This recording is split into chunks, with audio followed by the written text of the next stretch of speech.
like never before. Only Taco Mayo. It's Fajita Fridays, only at Taco Mayo. Oklahoma owned, Oklahoma proud. Eat local.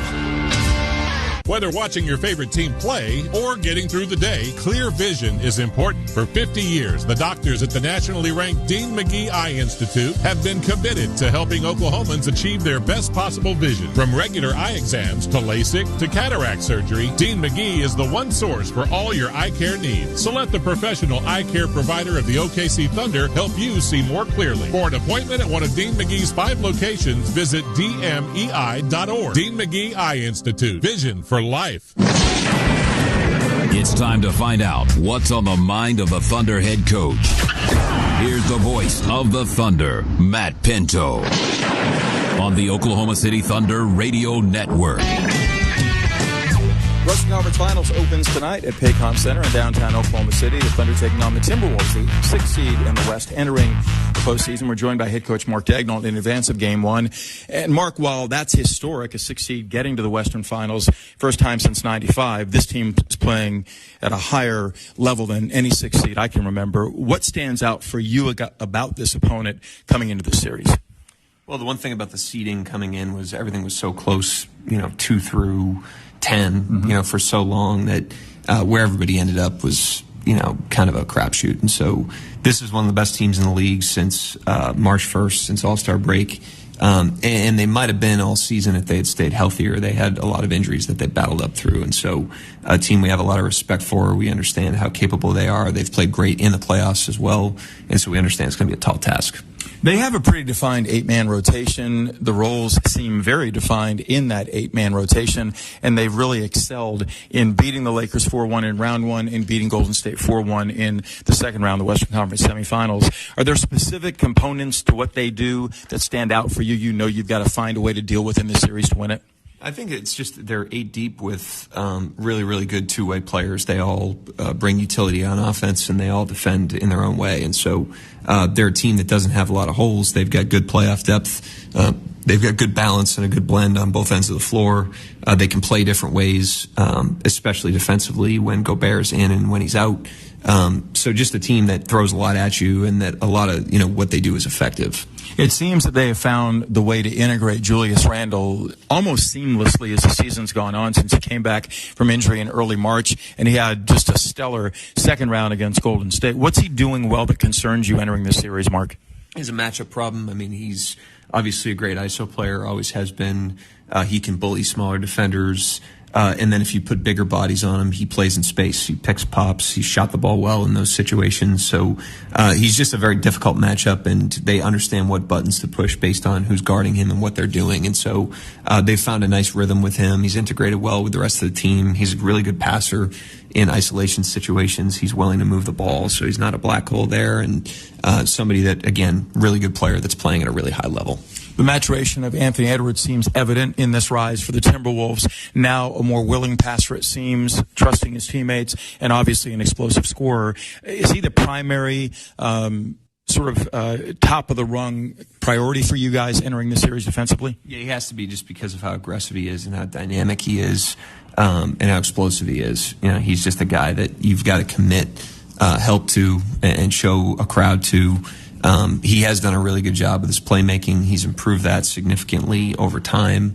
And it's a large reason why this team's playing so well is he's activated his teammates. So a lot of respect for him, and a guy that obviously we are going to have to slow down if we want to win. More of a pressure-driven defense, it seems, they bring than Denver did. Although both teams, Denver certainly showed a lot of zone against you. Minnesota did during the regular season series. Do you feel like you guys crossed a threshold against the zone, against the Nuggets, and persevering against them through 7? And will that serve you in this series against this team? Yeah, I think so. We'll see how much they play. They're different than Denver. I think the way that they'll play their zone is a little different as well. And so if they throw that out there, when they throw that out there, I think the experiences we got in the Denver series are good for us. We've certainly worked against it quite a bit lately. But this is a really good defensive team regardless of that. They haven't played a lot of zone during the season against other people. They played a lot against us. And they've been a team that, has certainly gotten stops with man-to-man as well. So we can't put too many eggs in one basket or the other. We just got to see where the series starts and go from there. They seem to be less three-point intensive offensively as the season or the postseason has unfolded, but doing a much better job on the offensive glass. Number 2 in offensive rebound percentage. Is that an area that falls into the wheelhouse you guys need to deal with as well? Yeah, I think it's a reflection of how they've been guarded, to be honest with you. I think a lot of the teams they've played have tried to do a lot of switching against them, have tried to play one-on-one defense in the isolations, and what that's done is it's limited rotation, and so there's less threes. But it's been kind of a brute force attack, especially with Randall, which gets the offensive rebounding up. So, I think some of that is a reflection of who they've gone against. That's one of the tricky things about playoff stats is you're playing the same team over and over again. So it's less of a broad sample. But yeah, I mean, the offensive rebounding is a reflection of size and physicality. They're one of the bigger, more physical teams that will play. You guys showed tremendous character in warding off the Nuggets, persevering in 7, played an exceptional 7th game to win that in a blowout. Where do you have advantages going into the playoffs in general, Mark, that you want to continue to utilize, but specifically in this series that you feel like will be important as we begin play tonight? I mean, we've got 82 games plus 2 playoff series worth of habits that we've built, and we have to be who we are with those. We'll adapt to Minnesota tactically and lineup wise, and do what we always do there. But at the end of the day, it's going to come down to us playing to our identity, and getting our fundamentals into the game on both ends of the floor, and that'll be our focus.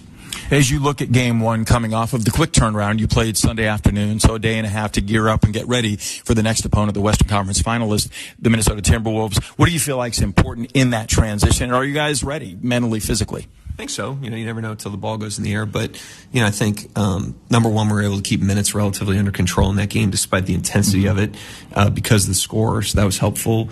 And it goes back to when we had the long rest, going into our first and second series. It's like there is a sharpness that you can maintain by continuing to play that we have the opportunity to do. So we'll see how we do, but certainly think the guys are ready to go. Final question for you. Point out a couple of keys for us as you perceive this matchup going into game 1 tonight. On the defensive end of the floor, I think Edwards and Randall, they are accounting for 2/3 of the team's points with their creation and scoring. So they're obviously a high priority. Limiting them to one shot is a high priority because of their effectiveness on the glass. And then on the other end of the floor, just working possessions and getting good shots. This regardless of what they're doing defensively, it could be Gobert, it could be some of their lineups without him, which are different. It could be zone. It could be anything. They've shown a lot to us in the season, and we've just got to be ready to be who we are, regardless of what they're doing.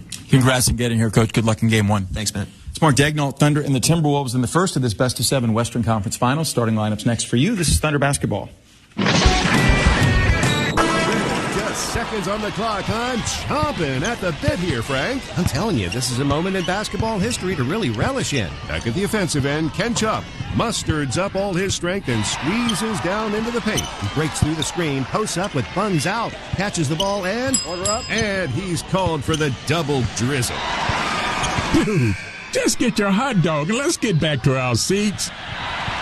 Eat Schwab, the official hot dog of the Oklahoma City Thunder. What if you could make your energy dollars go further this summer? Switch to OG&E Smart Hours and pay nearly half price for electricity for 19 hours every weekday and all weekend long. So go ahead, bake an extra batch, stream another episode, and make your evenings cooler. Just switch your energy use to the 19 daily Smart Hours to help the grid, the environment, and your wallet. Sign up today to receive nearly half-priced electricity at OGE.com/Smart Hours. Here at the Almond Joy Factory, where tropical vibes abound, we use soft, fresh tasting coconut, the crunchiest almonds, and delicious chocolate candy. Ah, but do you know what our most important ingredient is? Sometimes you feel like a nut, sometimes you don't. Almond Joy's got nuts and something even way better than that. Yes, Almond Joy is made with almonds and joy. A Progressive Home and Auto Bundle can protect you round the clock, but we can't protect you from those painful moments in sports. I can't believe they're moving the team to another city. True, but you'll never forget all the joy they brought into your life. Joy? They made the playoffs twice in 50 years. Gosh, those 2 times were pretty great, weren't they? How would I know? I wasn't even born yet. Just think of all the free time you'll have on game days. Those games were the highlight of my week. Well, at least your home and auto are protected with a bundle from Progressive. Progressive Casualty Insurance Company affiliates and other insurers. Not available in all states or situations. Thunder Basketball is sponsored by Devon Energy. Commitment runs deep. And Midfirst Bank, the official bank of the Oklahoma City Thunder. It's game time. Now the voice of the Thunder, Matt Pinto, brings you the starting lineups. Sponsored by Kia, movement that inspires. This is Oklahoma City Thunder Basketball on the Oklahoma City Thunder Radio Network. Their first appearance in the Western Finals since 2016 for the Timberwolves.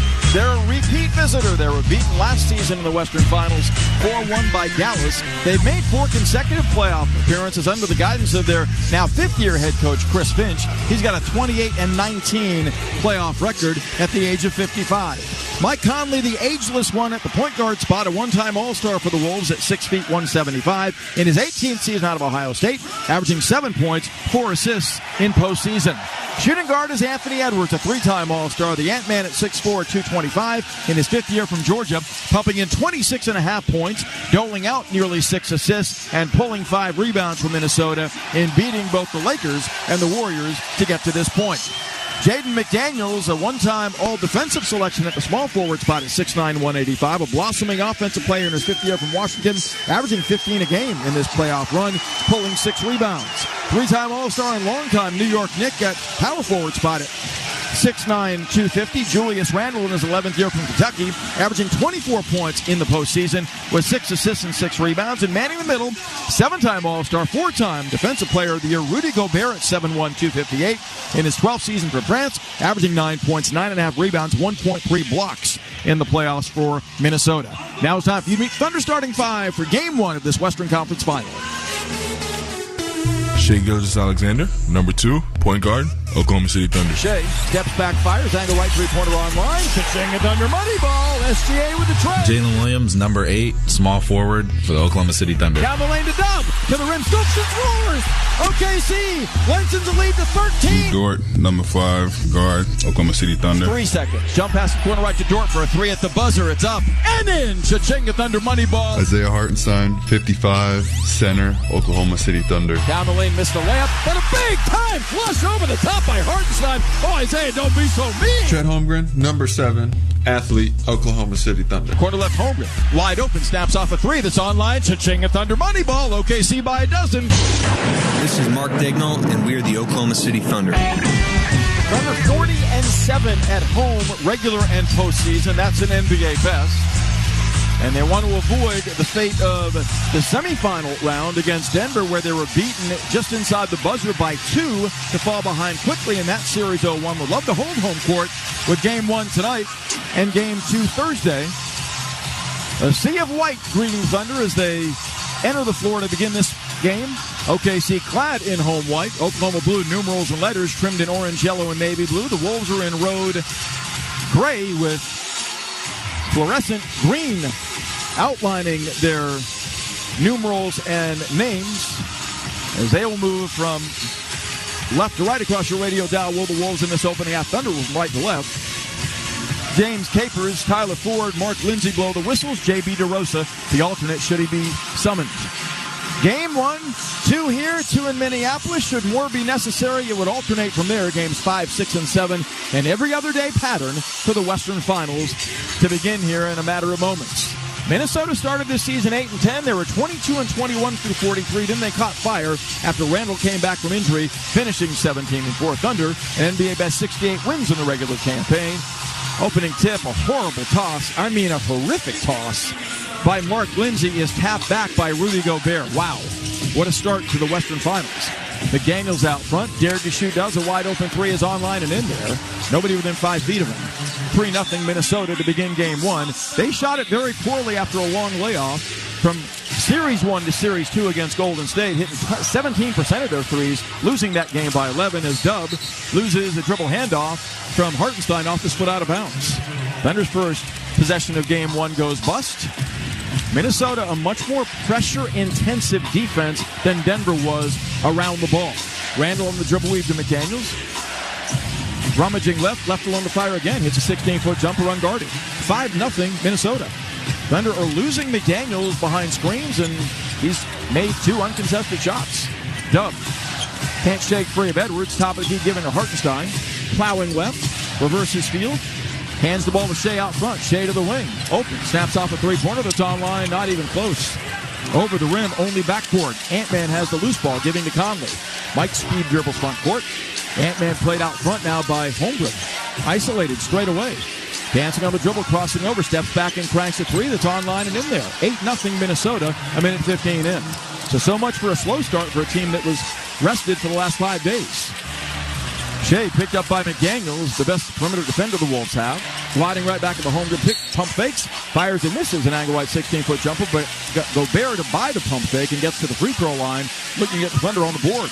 This is not unlike the start against Denver on Sunday for Oklahoma City. And meanwhile, Minnesota's come out with huge confidence, making all 3 of their shots, 2 of those threes for an 8-0 advantage. SJ to the free throw line, averaging 8.7 free throw attempts in the playoffs, misses the first here. So OKC still has a goose egg on the board at the 10:37 mark of the opening quarter. Crowd remains on its feet by tradition until the Thunder succeed offensively. Gildas Alexander up to 4th in scoring in the playoffs now at 29 a game. Nails the second foul shot. That breaks the ice. OKC down 7. Mike Conley barking instructions played by SGA. Randall guarded by Dub. Randall fed on the dribble weave to McDaniels. Checked by Hartenstein on the switch. Gobert wants it. Gets it low left on Holmgren. Pump fakes. Twice loses the ball. Spins to the middle. Getting it back. Then missed a layup. And then he fouls over the top of Holmgren. His second foul of the game. So the Thunder, good job of providing length on Gobert, who picks up his second foul. A little more than a minute 30 into the opening quarter of Game 1. And I'm not sure there's a picnic coming because Naz Reid's going to check in to replace Gobert. Naz Reid is a lethal three-point shooter at 47% in postseason, hitting 53% of his shots, averaging 11 points, 3.5 rebounds. Always been a thorn in the Thunder side in head-to-head matchups. Dort, speed dribbles front court, has Conley on him. Thunder down 8-1. Blue, high post right enters to Hartenstein. Hand check by Reid. Pawed at by Reid. Hands to Shea behind him. Shea to the wing. Draws 2. Slashing left. Bullies his way to the bucket. Floats it up errantly. Forcing that 8-footer. It's not there. McDaniels is to rebound the miss. OKC missing its first shot of this game, having turned it over earlier. It's 8-1 Minnesota. 2 minutes in. Ant-Man steps back. Pump fakes Holmgren. Gets the ball back at the foul line for McDaniels. Holmgren on Ant-Man as he spins. Loses his balance. Falls down. That's a travel. They don't call it. Loose ball scooped up by Dort. Shoveling to Shea. 2-on-3. Shea down the lane on McDaniels. Bullies his way to the bucket. Shovels to Hartenstein. To the rim for the two-hand send down. A raucous assault on the rim by Hartenstein. Found by SJ in transition. Makes it 8-3. Thunder saw the Wolves crank for the first 8 of the game. They've scored 3 since. 9:38 left in the opening quarter. Conley with fluorescent light green sleekers walks at front court. SJ awaits his arrival. Randall handles. Guarded by Hartenstein. Back to Conley, slot right. Mike off the stutter step, down the lane. Shovel feeds right corner McDaniels, up the sideline Randall. Pump faking right wing, fires a 3 on Dort, that's off. Long rebound, tumbles out to Dub. Blasting back down the lane on Ant. Spins, contained. Lobs it out front to Shea, crossing over on Conley. Spinning in the lane, fouled by Conley on a reach. 3 quick Minnesota team fouls with 9:11 left in the opening quarter. OKC will trigger far sideline front court, 15 to shoot. Remains the original starting 5 for the Thunder. Dort, Holmgren, Hartenstein, Dub, and SGA. Lugens to trigger. Thunder missing their only 3 of this game. 1 of 3 from the field to begin. Shea fights to it, gets it. McDaniels recovers. The ball swung to a curl cutting left. Dub down the lane on Reid. Across his body, missed a layup. Loose ball fought for. Reid has it. Thunder 1 of 4. Up the left side. Bad pass to Randall, who gathers, plows into Dort, and Lugens is going to be called for a blocking foul. That's the Thunder's first team foul. Dort, wrong place, wrong time. A near Minnesota turnover. Thunder were not alert to that loose ball. Randall was. Bad pass by Reid. This can be a turnover team, a turnover-prone team, that is. Minnesota during the regular season was lower third in turnovers on their part, at nearly 16 a game. Holmgren sits down. Cason Wallace checks in. Ball comes into Conley, played by Wallace. Mike to the left wing, gives to Ant-Man. Pulls up, open 20-foot jumper's a beauty. Ant-Man's made both of his first 2 shots. That was unguarded, back of a big-time screen by the Wolves, who are out physically in the Thunder early in Game 1 for a 10-3 lead. Shea blasting down the lane, leans in, scoops. blows the layup. Ant-Man has the loose ball. Thunder made 1 of 5 shots. They look nervous right now. Anthony Edwards front court on Wallace. Working the angle right. Crossing over 3 times. Comes to the foul line. Backs down. Loses the ball. Dub ambushes him. Jalen up the back of Randall. Lays it up on the run. Ant-Man blocks the shot as Randall fouled Dub without a whistle. Conley back quickly. Sifting down the lane. Lays it up on the run. Blows the layup. Randall has a loose ball. Knocked off his body by Dort out of bounds. Thunder ball with 8:14 left in the opening quarter. Thunder down 10-3. Shea given the ball. Speed dribbles front court. Guarded by McDaniels. Works his way into the paint. Leans in. Lays it up no good, but he's fouled en route by either Reed or McDaniels. Boy, nothing pretty for the Thunder offense right now. A technical foul's been called on a Wolf player. Maybe Randall, maybe Anthony Edwards. Not sure which of the two. 10-3 Minnesota, 8:07 left in the first. It's on Anthony Edwards. SJ to the foul line where he's 1 of 2. He has missed his first 3 shots of this game. Thunder getting to the rim but not converting. They're 1 of 6 shooting to begin game 1. Shea's first foul shot is up and good. That's the tech. 2 more to come in a 10-4 game. Thunder made 1 shot thus far in this game. That was the Hartenstein dunk. Otherwise, not finishing early around the cup. They lead the league in playoff basketball on the plus side in the restricted area, plus 7.4 points. Shea's second foul shot, good. 1 more to come. Thunder battling back from an 8-0 deficit to begin. They were down 21-10. With a little more than 4 minutes left in the opening quarter against Denver in Game 7 here on Sunday. Gilgeous-Alexander, the chance at MVP, lobs the third free throw. He got all 3. All 4 of his points have come at the line early in game 1. It's 10-6. McDaniels handles.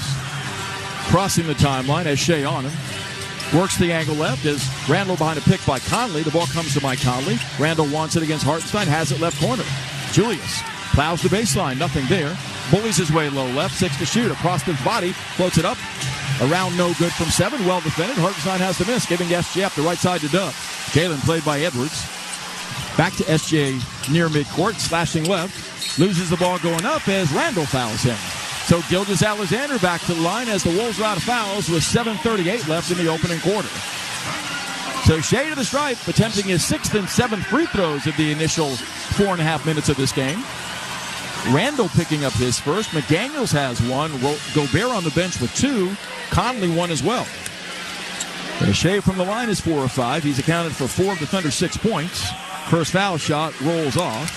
So he's missed now 2 of 6 foul shots. Thunder have not been good at the foul line by their regular season standard in postseason. They're 7th of 16 teams that began this trek at 77%. Shea hits a second, and the Thunder peck back to within 3 at 10-7. Randall, pretty good ball handler at 6'9", crossing the timeline. Hartenstein on him. Widens out left. Will snap off an angle left three-pointer unguarded. That's good, as OKC's done a very poor job getting the shooters. Wolves have made 2 of 3 threes as Randall was in a vacant lot there for his first bucket. Shea spins on Reed to the rim, lays it up right-handed, lays it home. Nice whirling dervish right through the center of the Timberwolves defense, making it 13-9. Thunder gets the lead in game 1. 7:10 left in the first. Randall handles. Dub on him on a switch. Crosses over, does Randall. Spins to the foul line. Backing down, draws a double, loses the ball. Wallace to steal. On the tip away by Hartenstein. Kaysen lobbing. Hartenstein gathers, thumps. A 2-hand rim rocker. OKC from 8 down to within 2 at 13-11. That's tonight's Boomerang Diners boom of the game. Reed has it. Low left on Dub. Backing down, Crab dribbling. Up the sideline to McDaniels. Plows the paint. Gives right corner Randall. Catch and shoot rainbow 3 is up and in. He's made 2 threes now, his Randall. Quieting the crowd with his second tray. Minnesota 4 of 5 from 3. Thunder yet to make a three-pointer as Minnesota's up 16-11. Dub lobs inside to Hartenstein, kicking right wing to Dort. Sets his feet, squares his shoulders, and misses the 3 badly off the back of the rim. Conley the rebound is nudged and fouled in the backcourt by Hartenstein. Thunder offense early on is not on track. 3 of 9 shooting, 0 of 2 on threes with 2 assists. Minnesota on the flip side has made 6 of 10 shots, including 4 3-pointers for the early edge in game 1 of this series. 16-11, 6:21 left in the first. This is Thunder basketball. Thunder fans, the Thunder are playing excellent basketball, and Midfirst Bank has a great way for you to show our All-Stars your support. Score $200 and a Thunder or Rumble debit card when you open a new Midfirst checking account. Use your $200 to buy fan gear or MVP-worthy apparel. Bank like a champion with the official bank of the Oklahoma City Thunder. Learn more today at midfirst.com/thunderup. Member FDIC. With just seconds on the clock, I'm chomping at the bit here, Frank. I'm telling you, this is a moment in basketball history to really relish in. Back at the offensive end, Ken Chupp musterds up all his strength and squeezes down into the paint. He breaks through the screen, posts up with buns out, catches the ball, and order up. And he's called for the double drizzle. Dude, just get your hot dog and let's get back to our seats. Eat Schwab, the official hot dog of the Oklahoma City Thunder. Concert information. I got stolen by the Crowder, Grace and Glory Tour. Featuring Crowder. Sunday night, October 26th in Oklahoma City at Paycom Center. With special guest Passion Music, Louis Giglio, plus Carrie Job Carnes and Cody Carnes. Tickets and info available at awakeningfoundation.com. Crowder, Grace and Glory Tour. Presented by the Awakening Foundation, a nonprofit organization. Taco Bueno is the official taco of the Oklahoma City Thunder, and we've got a win for your taste buds. We're celebrating every Thunder playoff game with a free taco the day after. That's right, a free taco. Just mention your Thunder taco and enjoy a crispy beef or soft taco on us. No coupon necessary. It's our way of saying thanks for cheering loudly. Celebrate the playoffs the Bueno way. Only at Taco Bueno. Hey, this is Brian Geltzeiler. Wake up early with me in 2007 NBA Coach of the Year Sam Mitchell every Saturday morning from 7 to 10 a.m. Eastern as we break down everything NBA on Channel 86. Welcome back inside Paycom Center. Right now, the Wolves lead the Thunder by 5, but Oklahoma City getting into the bonus very early in this game. The Thunder have 7 free throw attempts already to none for Minnesota. Oklahoma City cashing in on 5 of those. Here's Matt Pinto. Kenny, thanks. Looking for a place to watch Thunder playoff games? The game's always on at Thunder Watch Zones, presented by Michelob Ultra. Find a watch zone near you at okcthunder.com/bar network. Timberwolves have done a really good job playing from ahead throughout these playoffs, and they've ignited early in Game 1 against the Thunder's vaunted defense, converting 6 of 10 shots and 4 of 5 threes. 2 of those Lofton sticks by Randall. McDaniels has made 1, and Anthony Edwards the other, and that's the reason Minnesota's up 16-11. All Wolves on the backboard 6-2. That's an area the Thunder know they've got to be better than they were late in that Denver series to win this one. Thunder ball coming out of the stoppage. Shea has 7 of their 11, and Shea has done massive damage against the Wolves throughout his career. Last 11 against Minnesota, he's averaged 34.2. Actually, it's Wolves ball off the timeout. I misspoke. Up 5. Edwards on the handle, guarded by Cason Wallace. Gets a Randall pick. Dub on Edwards now on the switch as Cason Wallace jabs a bounce pass to Randall away from behind and is called for holding by Mark Lindsay. During that timeout, the Wolves groused throughout about the officiating, and we'll see if the whistles even out. That's the Thunder's 3rd team foul. Dante DiVincenzo went off the bench, joining McDaniels, Edwards, Randall, and Naz Reid.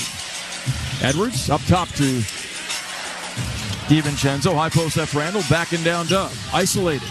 Across the lane, jump passing left wing to DiVincenzo, lofting a three-pointer that's astray. Reed's got the rebound, floats it up on the follow, can't convert. Another try won't go as McDaniels takes it away from Wallace, who strips him of the ball. That's the 4th Minnesota turnover. Wallace getting across the timeline to SGA, played by Randall.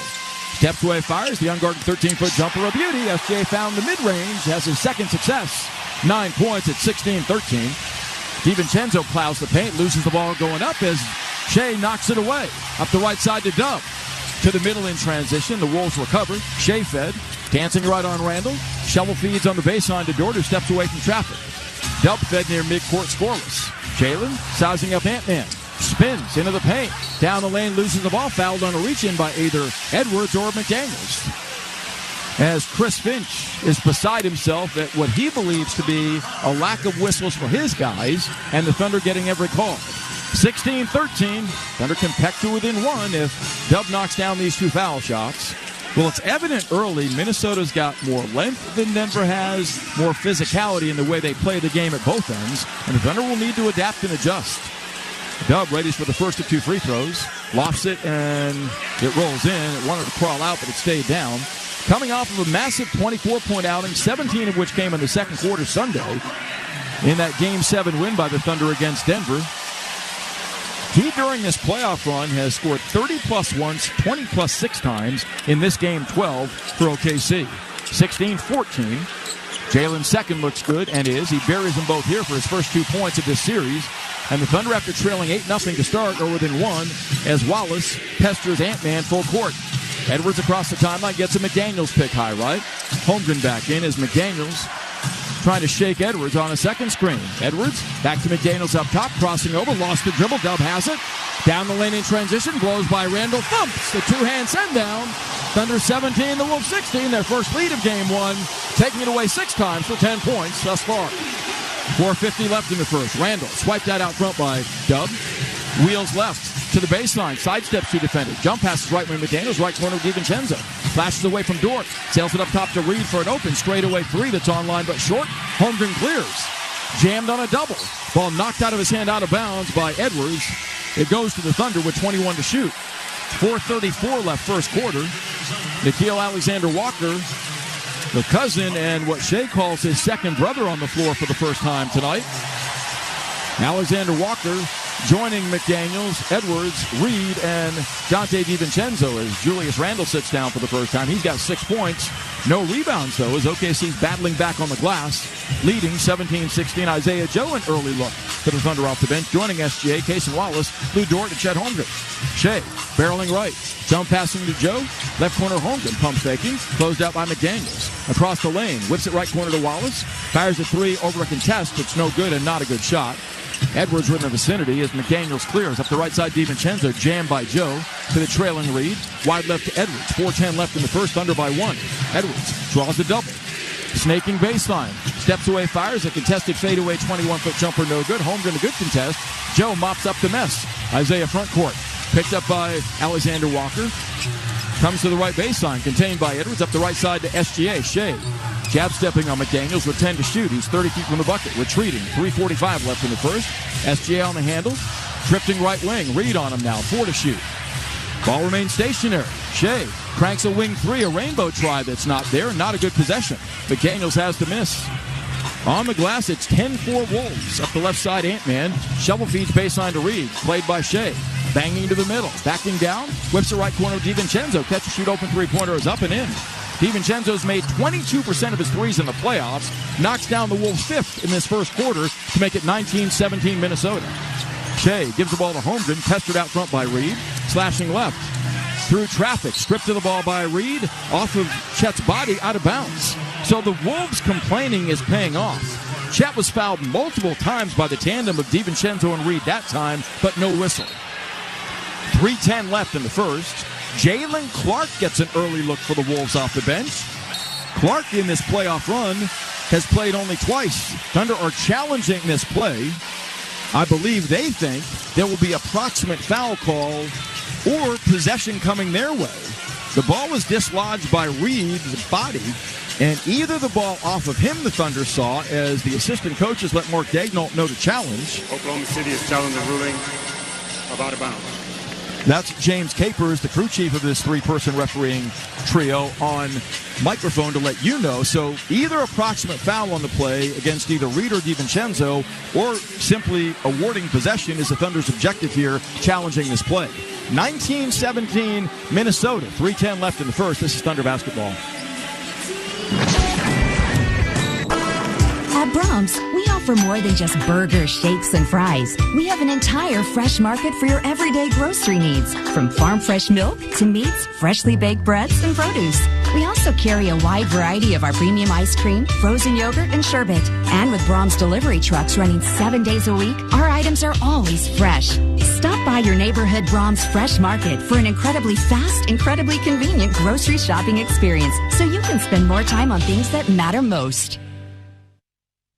If you've been injured in a car accident and need the concierge medical care you deserve, then you need Impact MD Accident Care. We'll get you back to the life you had before the accident with no out-of-pocket expense to you. And with 6 locations across OKC and statewide, there's bound to be an Impact MD near you. Call us anytime 24/7 at 405-483-3075 or visit ImpactMD.com. Impact MD is a proud partner of the Oklahoma City Thunder. Whether watching your favorite team play or getting through the day, clear vision is important. For 50 years, the doctors at the nationally ranked Dean McGee Eye Institute have been committed to helping Oklahomans achieve their best possible vision. From regular eye exams to LASIK to cataract surgery, Dean McGee is the one source for all your eye care needs. So let the professional eye care provider of the OKC Thunder help you see more clearly. For an appointment at one of Dean McGee's 5 locations, visit dmei.org. Dean McGee Eye Institute. Vision for life. With Mazio's Mix and Maz, it's easy to get the things you love for the price you like. Choose from medium 1-topping pizzas, 8-piece boneless chicken wings, loaded cheese dippers, fresh chef salad, and the delicious brookie dessert. Pay just $7.99 each when you buy 2 or more. Pizza, chicken wings, salad, cheese dippers, and dessert. Mix and Maz your way to your favorite flavor combo today. Just $7.99 each at participating locations and for a limited time only. Order now at Mazios.com. The defender holds his path on the floor, and any contact on the play is marginal, so we do not have a proximate foul. The out-of-bounds play is not clear and conclusive, and the ruling on the floor stands. It is Minnesota ball. That is profoundly bogus on both counts. That ball was off of Naz Reid's body, clear as day. Get back and enter to win Thunder tickets to Western Conference Playoff Finals Game 2 with the playoffs raffle energized by OG&E. Raffle tickets start at just $10. The more you buy, the more chances you have to win. Plus, OG&E will match all raffle proceeds for the foundation up to $15,000. Get your tickets now at OKCThunder.com/playoffs raffle. Alex Caruso in for the first time in this game. You hear the round of applause. What a job he did in Game 7. What a job he's done in the playoffs for the Thunder. Only guy on this roster that has previous conference final experience with the Lakers in 2020 in the bubble. Helped the Lakers win the whole thing as they defeated Denver 4-1 in that conference final. Gil Alexander-Walker out front, guarded by Shea, his cousin. Gives to DiVincenzo, left hash, 6 to shoot. DiVincenzo on the wing, dipping the ball to Reed. Out front, Alexander-Walker left alone, fires a 3 to short. Caruso grabs the rebound. Thunder seek a tying 2 or a go-ahead 3. They've yet to make the 3. Joe snaking baseline away from DiVincenzo, pinned up the sideline to Caruso, out front to Holmgren. Plowing by Reed, on the run goes Glass, and banks home the tying bucket. No, it's in and out. Heartbreak, it was halfway down the cylinder. And has the rebound, back comes DiVincenzo. Powering into Joe, no blood, no foul. Kicks right wing Reed open, snaps off a 3 that's errant. Joe doubles back, has a second rebound. Thunder getting stopped, 2:20 left in the first. Down 19-17 to the Wolves. Shea guarded by Jalen Clark. Jump passing low to Holmgren, catching, spinning, knocked down and fouled by Reed. A blocking foul with free throws coming for OKC as Naz Reid picks up his first. Nice collaboration by SGA and Holmgren. Well, as I mentioned, it's clear a much more physically demanding series from the outset of Game 1 is in the offing for Oklahoma City than what they had to deal with Denver. Minnesota contesting every breath they take thus far in Game 1. Holmgren to the free throw line. He's had 6 double-doubles on this playoff run, a 77% foul shooter. Bends his knees, eyes the rim, dips, shoots, and misses. Thunder are 7 of 10 foul shooting.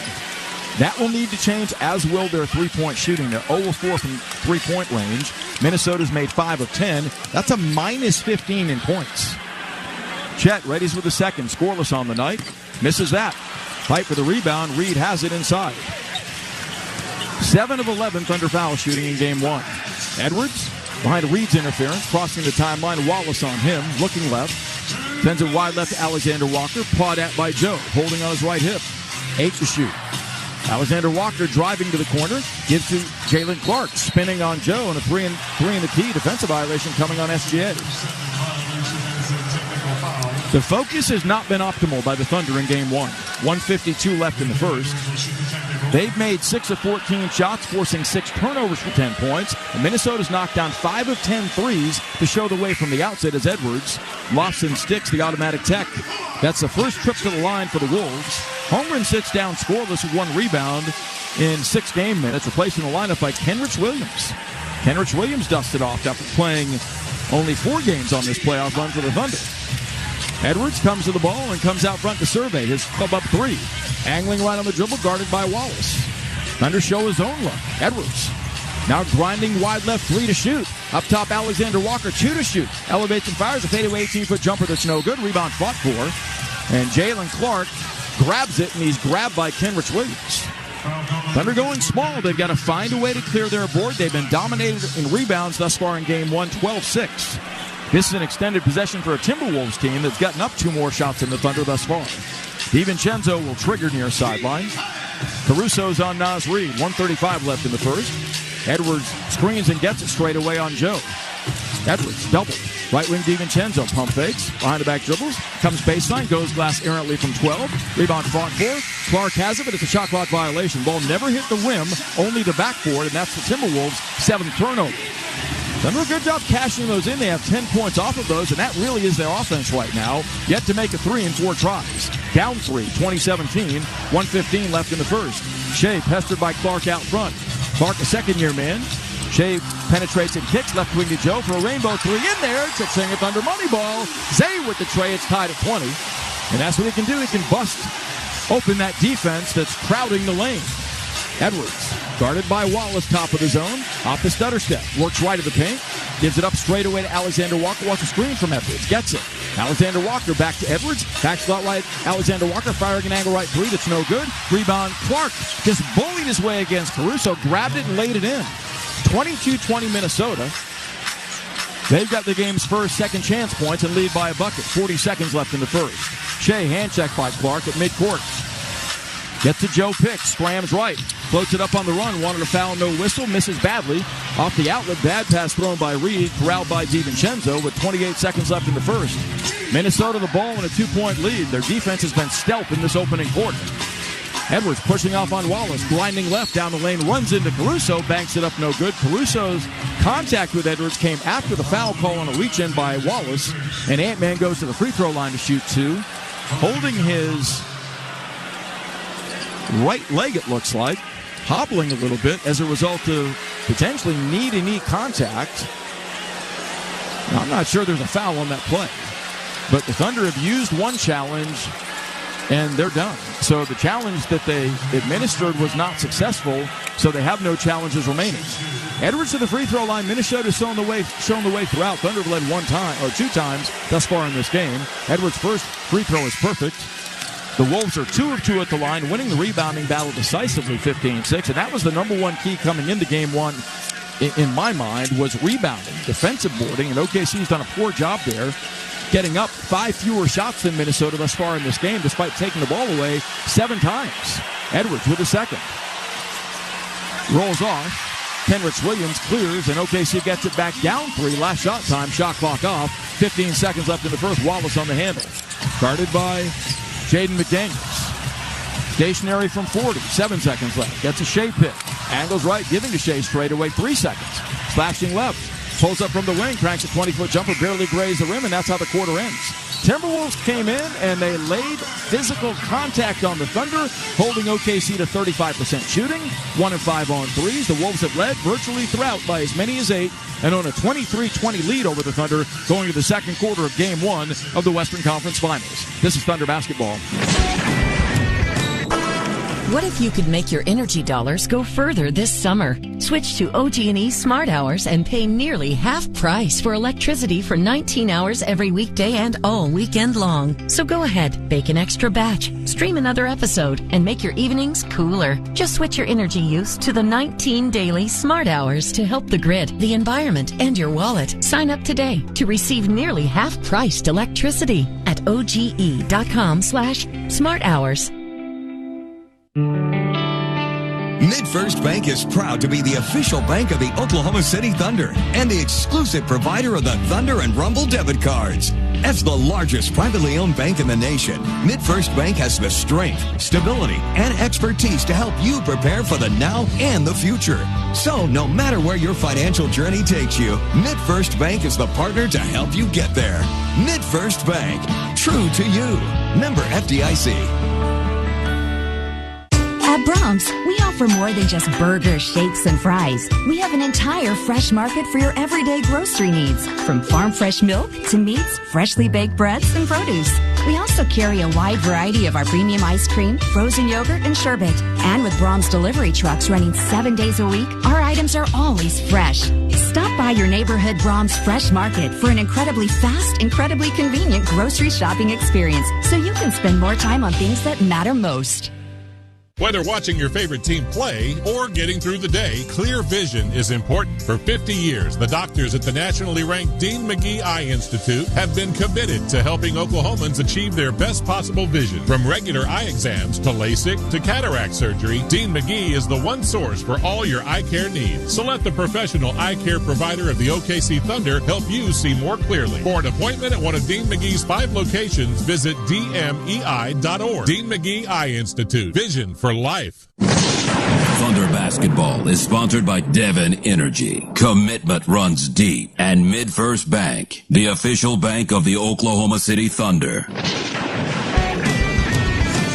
Keating Hamilton, welcome you inside Paycom Center, where at the end of the first quarter, the Thunder doing what they do best, forcing turnovers and scoring off of those 7-2 in terms of turnovers, 13-2 in terms of points off, and the advantage for OKC. Here's Matt Pinto. Anthony Edwards has limped back to the locker room between quarters for the Timberwolves, favoring his right leg after a collision with Caruso late in that first quarter. He leads the Wolves with 7 points. Randall has 6. Minnesota showing the way in Game 1, getting up 4 more shots than the Thunder, thanks to a 4-0 offensive rebound advantage and a 15-7 boarding edge overall. They've made 5 threes thus far in Game 1. The Thunder won. Minnesota 5 of 11 from distance. OKC 1 of 5. Thunderball to begin the second, down by 3 at 23-20 in a game they've trailed by as many as 8.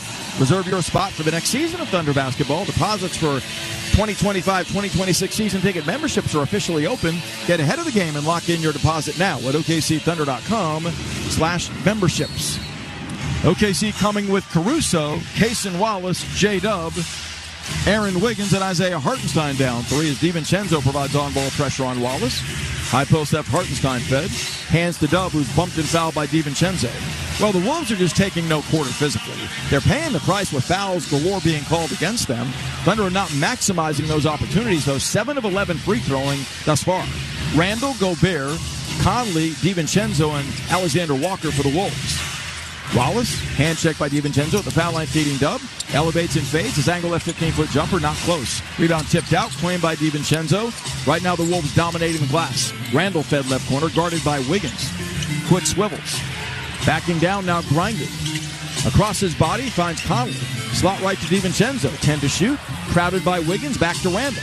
Picked up by Caruso, 7 on the shot clock. Plowing left to a strong hand down the lane, lays it up, no good, but he's fouled en route to the rim. Poorly defended sequence by the Thunder there. Shot clock pounding down, and they allowed Randall to get to a strong hand on the drive. So Julius Randle goes back to the free throw line. The foul is on J-Dub, his first. Wolves have been a step in front of the Thunder thus far in Game 1, honestly, and OKC's got to find a way to bridge that gap. Julius Randle from the line in the playoffs has been 11th best at 89%. The lefty strokes the first and buries it. Wolves are 3 of 4 at the line. The Thunder 7 of 11 in Game 1. And Minnesota up 16-7 in rebounds. 11:23 left in the second. This is about the time the Thunder caught fire in the 7th game Sunday against Denver. 24-20 Minnesota here. Randall missed the second short, and Hartenstein clears inside for the Thunder, his second rebound. Picked up in the backcourt is Dub by Alexander Walker. Wide right Wiggins. Behind the back dribbles, escaping Conley to the baseline. Leans in, floats a runner, no good from 12. Leaping rebound Wallace, who stepped out of bounds. Right now, the Thunder have no comfort offensively, where they're 6 of 19, 31%. And as a result, they trail by 4. Conley speeds up the left sideline on the dribble. On the dribble weave to Alexander Walker. High post right Randall. Squeezed by Caruso. Back near midcourt to Conley. Swooping baseline. Lays it up off the backboard with a right-hand 10-foot runner. Not close. Wiggins has the miss. Behind the back dribbling in transition. Nothing there. Up top to Hartenstein. Facilitate. Holding. Slot right. Bounce feeds backdoor to Wallace. Pinned by Gobert. Out front intended for Dub. Bad pass stolen by DiVincenzo. Down the lane spinning to the trailing Gobert. Sidesteps. Stripped. Gets it back. Left corner of DiVincenzo. Catches 2-3 off. Dub's got the miss. A minute 30 into the quarter, Thunder scoreless in the frame as Wiggins dips it left corner intended for Wallace. He telegraphed the pass. It's deflected out by Alexander Walker. Thunder have 4 turnovers early in game 1. Minnesota 7. 19 to shoot. Nothing coming easily for the Thunder offense. They have 3 assists, 6 made shots from the field. Caruso to trigger, lobbing down the lane. Dub catching, pump faking to the trailing Hartenstein for a push shot from 7 that goes. That was well done. Thunder with their 4th assist. Jalen Williams has his first. Isaiah Hartenstein scoring for the 3rd time. It's 24-22. Alexander Walker straight away to Randall. Poked at by Caruso. Behind the back dribbles. Isolated. Crossing over. Gives it up on the wing. Alexander Walker open. Strokes a 3 that's astray. Dub has the rebound. Back tapping to Hartenstein. Thunder seek the lead with a 3. The 2 would tie. Dub across the timeline. Back of a Caruso pick. Down the lane. Lobbing. Hartenstein gathers and thumps. A 2-hand rim rocker. It's deadlocked at 24. Thunder lethal in transition. They battle back from 8 down to lock it up at 24 with 9:50 left till halftime. DiVincenzo slot right to Alexander Walker behind a Gobert pick. Nothing there. Back to DiVincenzo circling left to right. Stabilizes, fires. It's for 3. It's not close. Long rebound run down by Caruso. Save the Dub up the left side to Wiggins. Aaron probing behind the back dribbling. Can't shake Conley yet. Gives it up to Hartenstein high right. Holding. The big man hands behind him to Dub. Jalen to the top of the key. Spins. In deep, tied up by Alexander Walker, loses the ball to Gobert. Alexander Walker on it, up the left side to Randall. Wolves defense impressive. Randall spinning out of a double. Ball swung corner right, DiVincenzo wide open. Strokes a 3, it's in and out, no good. Caruso's got the miss. Long leading Dub, 1-on-2. Jalen to the right wing. Widens out, hits Hartenstein up top, trailing. Left wing Wiggins. Thought about a 3, but Conley closes in space. 12 to shoot, wheeling right. Wiggins down the lane, lays it up on Gobert. Scoops can't score. No foul as he's knocked down as Randall has the miss. It's 24 apiece. Randall plows back, contained by Caruso. Fouls him in transition with his first. 8:52 left in the second. This has not been pretty. Neither side in flow offensively. Minnesota 8 of 26 from the field, 30%. OKC 8 of 23, 34%. The difference is the Wolves have made 5 threes. The Thunder won. 24 apiece, 8:52 left in the second quarter of game 1. Conley to inbound, does left corner to DiVincenzo. Holding. On the wing, gets it. Gobert gets it back, driving. Kicks right corner Alexander Walker, straight away Randall. Tees up a long 27-foot three-pointer that's good. Randall's made 2 3-pointers, has 10 points to lead all scorers, and it's 27-24 Minnesota, doing it from distance. 3rd best in the league in 3-point accuracy in the regular season. Wallace at midcourt pestered by Conley, nearly gave it up. Grinding right now back of a moving Hartenstein pick that wipes out Conley. That'll be a second foul on Isaiah Hartenstein. Minnesota remains a step in front of the Thunder thus far in game 1, up 27-24, regaining possession, and doing it this quarter without Ant-Man. He's back in the locker room being attended to for what looked to be a lower right leg injury incurred late in the first quarter. Alexander Walker zigs and zags to activate for the Wolves. Up top to Randall. Isolated on Caruso, retreats. Gobert screens high left. Randall behind it. Ducking right, plows into Caruso. Offensive foul called on Randall. Excellently done by Caruso. Anticipating the lowering of the right shoulder by Randall, who has his second foul. He joins Gobert with 2 for the Wolves. That's a Minnesota turnover, the 8th of game 1. 8:12 left in the second quarter. Can the Thunder find some offensive continuity? It's been hard to come by. Wallace. High post right to Hartenstein. Hand check by Gobert. The lane is vacated. Hartenstein drives. Floats it up. Blocked by Gobert. Telegraphed it. Wallace on the loose ball. Right wing Caruso. He wants 3. Give it to him. Cha-ching, a Thunder money ball from the right flank. Alex Caruso lost in 6 the game tying bucket. 3rd tie is what we're looking at. 2 lead changes at 27-0. DiVincenzo, right corner, Alexander Walker, wide open for 3. Lofts it, leaves it short. Long rebound tipped out by Caruso, but Randall has it. Stroking angle left three-pointer that's online and good. Julius Randle, the story in game 1. 4 threes, 13 points. 30-27 Minnesota. They've now scored 6 second chance points with under 3. Dub right of the paint contained. Dishing to Hartenstein for a floating 10-footer that's up and in. Over Gobert. Ihart with 10 points, leading the Thunder. 30-29 Minnesota. 5 minutes elapsed in the second. Alexander Walker had the ball poked away from behind by Dub, trying to save it along the sideline, but ran out of real estate. 30-29, Alexander Walker, a shaky ball handler, running the attack. Minnesota's given it up 8 times for 16 Thunder points. That's OKC's salvation thus far in the first game. They've made 5 fewer threes than Minnesota thus far. DiVincenzo on the handle. Dub on him. Crossed him over. Down the lane burst. Kicks left corner. Alexander Walker wide open. Stroking three-pointer. That one's good. Very poorly played sequence by the Thunder there, beaten off the bounce and late to recover. Minnesota 8 of 19 from 3, 42%, and that's what separates these two teams right now. Timberwolves 33, the Thunder 29, 7:01 left in the second quarter. A timeout called by OKC that will take. This is Thunder basketball. At Brahms, we offer more than just burgers, shakes, and fries. We have an entire fresh market for your everyday grocery needs, from farm fresh milk to meats, freshly baked breads, and produce.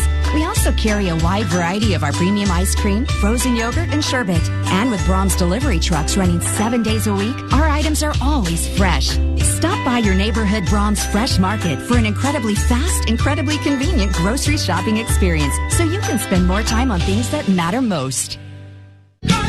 Beats and Bites Festival is back again at Riverwind Casino, where good grooves and great food are on tap all summer long. Kicking off on June 14th with Josh Turner and Edwin McCain, along with crave-worthy eats from local food trucks. There's something for everyone. Get your tickets online or at the box office for just $10. Only at Riverwind Casino.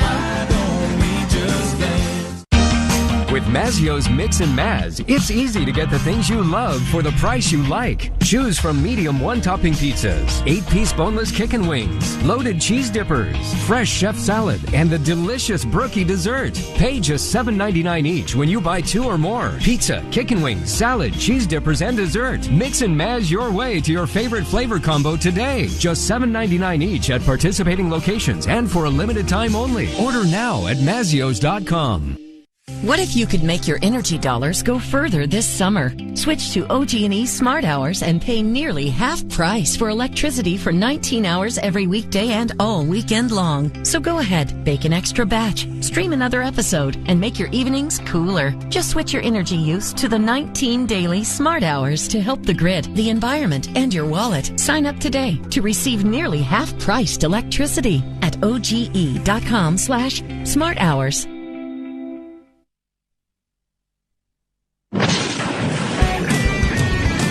Kitty and Hamilton, welcome you back inside Paycom Center. The Eastern Conference Finals will begin tomorrow. The New York Knicks will have home court advantage over the Indiana Pacers. Indiana is by far the best shooting team over postseason play, both from the field and three-point distance. Meanwhile, the Knicks have been resilient, winning 8 of 12 games, despite trailing in the fourth quarter in 11 of those 12. Here's Matt Pinto. Good evening, thanks. Stay in the game this summer with Thunder Youth Basketball Camps presented by Simple Modern. With camps all summer long, there's something for every athlete looking to thunder up their skills. Find a camp that fits your schedule at OKCThunder.com/summer camps. Thunder knew that Julius Randle was a hot player entering the series, and he's not yet been cooled. He's the difference in Game 1 thus far. Julius Randle has 13 points in 12 minutes, 4 of 5 on three-pointers, 4 of 6 from the field. He also has a couple of rebounds and 1 assist. Anthony Edwards is back on the Timberwolves sideline. Bopping around, appears to be okay. He'll enter the game. Joining Rudy Gobert, Dante DiVincenzo, Randall, Nickeil Alexander-Walker for Minnesota. Shai Gilgeous-Alexander is back for the Thunder, with Chet Holmgren scoreless in this game. Aaron Wiggins, Lou Dort, and Cason Wallace. Thunder trying to find a 5 that will coalesce offensively. A 38% shooting outfit thus far in Game 1. 2 of 6 on threes and 7 of 11 foul shooting. They've dominated the paint, 14-2 over Minnesota, but the Wolves have made 8 three-pointers thus far in this game to lead 33-29. Shea up the right side, between the rings to Wiggins, tied up by DiVincenzo, no whistle. Wiggins giving the ball left baseline, plows inside on a handoff by Holmgren and spurts to layup off the left flank. Thunder 16 in the paint, back within 2, 33-31. DiVincenzo on the handle straight away, lobbing and feeding high post right to Randall, guarded by Dort. Bodying. Both guys ultra-muscular. Randall right corner to a wide-open Alexander Walker missing the shot. Loose ball tipped out of bounds by Holmgren, who couldn't get a body on Gobert and keep him from getting a piece of that loose change. And that's becoming a storyline in this Game 1. 19-16 Wolves on the glass. 14 to shoot. Gobert handles left wing. Gives the ball to DiVincenzo out front.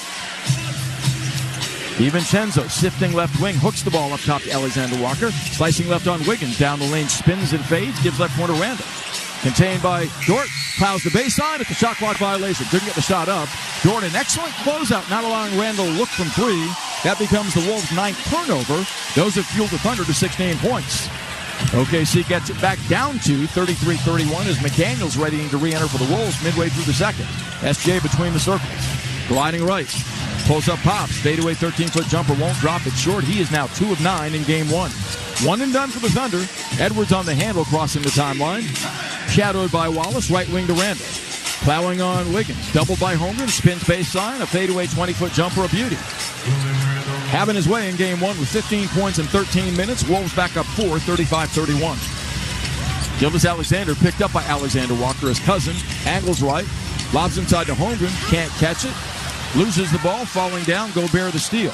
Right wing DiVincenzo to the baseline. Swooping away from Wiggins. Back to Gobert. Across his body. Missed the layup. Got in too deep. Wiggins has the loose ball. Slashing back. Runs the ball down. Deflected by DiVincenzo in the right corner. Wiggins bounce feeds left wing to Wallace. To Dort for an angle left rainbow three-pointer. Not a good shot. Not there. Wiggins tips the rebound and gets the ball back. Inside Holmgren lays it up on Gobert. Can't convert the layup as Gobert denied him. But good look. Holmgren is scoreless. Ant-Man's got another rebound. Left wing to Randall for a long 30-foot three-pointer off the flank. He nails that. He has 18 first game points, and the Wolves expand the lead to 8, 38-31, thanks to 9 threes, 5 of those by Randall. SJ right to left on the perimeter, ducking down the paint, lays it up left-handed, it rolls off. Thunder can't convert a shot. Loose ball Randall, up the sideline, DiVincenzo, right wing pull up for 3, in and out, no good. Gobert grabs the miss. Holmgren ties him up, and those two will jump it up down on the Minnesota end with 4:38 left in the second. The Wolves are a far more focused and locked-in team right now than the Thunder. And they've made 9 3-pointers, 5 of those from Julius Randle in this opening half. Randle and DiVincenzo check out. Reed and McDaniels back in for the Timberwolves as OKC trails in the quarter 15-11, and in the game 38-31. Wiggins sits down. Wallace, Hartenstein, Holmgren, Dort, and SGA the 5 for Oklahoma City. Gobert should control this tip at 7-1. 4:38 left in the quarter, 12 to shoot for the T-Wolves. Both guys in the crouch, ball in the air, and back tap to Edwards, who holds top of the key, retreats. Wallace on him. Gobert screens high right. Edwards behind him. Ducking left, spinning. 5 to shoot, into traffic. Steps to the bucket, floats it up, bank shot up, no good. Loose ball tipped to the corner. Alexander Walker fires a shot at the buzzer, no good. And at the shot clock buzzer, Hartenstein has the miss, dipping to Dort, down the lane on Reed, contained to the trailing Wallace. Drives the paint, kicks right wing Holmgren. Slashing left on Gobert. In deep, spins and fades, 6-foot jumper, good. So Holmgren breaks the seal. It's 38-33, Thunder down 5. Back quickly, McDaniels up the right side. Drifts to the wing on Holmgren. Comes out front, giving to Reed. Plowing baseline. Shovel feeding Gobert at the rim for the dunk. Way too easy. Quickly paced attack for the Wolves. Nets Gobert's first bucket of game 1. And the Wolves a 7-point lead. SGA between the rings. Challenged by Edwards, gives it right wing to Wallace. Wide open, snaps off a rainbow 3 that's in there. Ching a Thunder money ball. That was well done. Casey Wallace's first basket of game 1 makes it 40-36. OKC nailing only its third 3 in 8 tries. SJ has his third assist. McDaniels top key on a dribble lead. Wants 3 back, angle right. Gets none. Side rims the shot. Hartenstein on his 4th rebound, giving to SJ. Thunder down 4. Shea across the timeline, goes behind the back on the dribble. Squeezed by McDaniels. Ball knocked away off of Shea, out of bounds by McDaniels, and now they'll reverse that call, I think. Along the sideline, James Capers called it Wolves ball. I thought one of the officials saw it the other way, but apparently not. Minnesota calls a timeout with 3:19 left in the quarter. Shea dribbled off the leg of the defender, McDaniels, and then it hit the ref. That ball's off the foot of McDaniels initially. Shea got it back, then dribbled off the leg of McDaniels out of bounds, but James Capers calls it Minnesota ball. The Timberwolves making their own luck in game 1. Outstanding defense, corralling the Thunder attack. 3:19 left in the second. A timeout taken that will take. 40-36 Timberwolves in possession on the other side. This is Thunder basketball.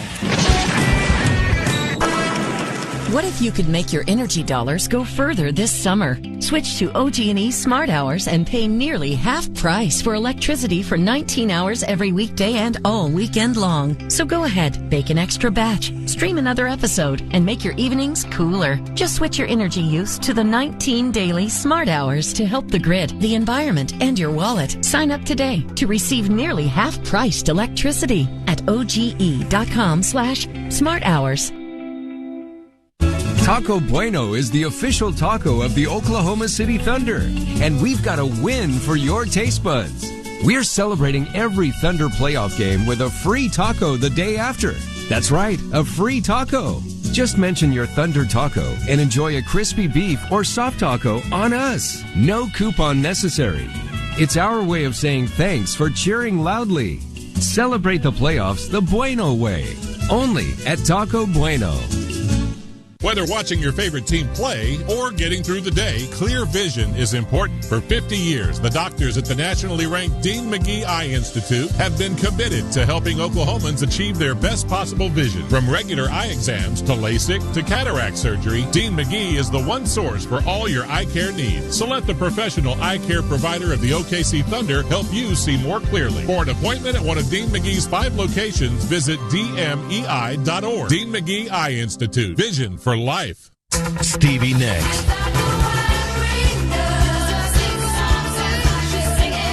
One special night. Tickets on sale now at Ticketmaster.com. Don't miss Stevie Nicks. Live at Paycom Center. Welcome back inside Paycom Center. Right now, the Wolves with the 4-point lead, but Oklahoma City doing more damage on the interior. They've taken over twice as many free throws as Minnesota, and they've outscored them in the paint so far 18-4. Here's Matt Pinto. Getting in thanks to celebrate the playoffs, Love's is doubling the fuel discount in all Oklahoma stores on home game days. With the Love's app, you'll get 20 cents off gas and 30 cents off diesel all day when the Thunder play at home.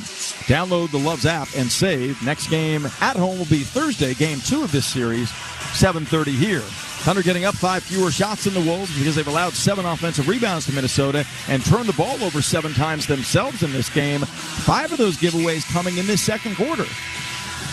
Thunder made 6 fewer threes than the Timberwolves, and the T-Wolves riding that hot long-range shooting to a lead of 4. They've been up by as many as 8. Thunder's largest lead, 1. 3:19 left in the half.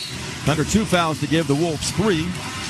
SGA, J-Dub, Alex Caruso, Isaiah Hartenstein, and Lou Dort for the Thunder.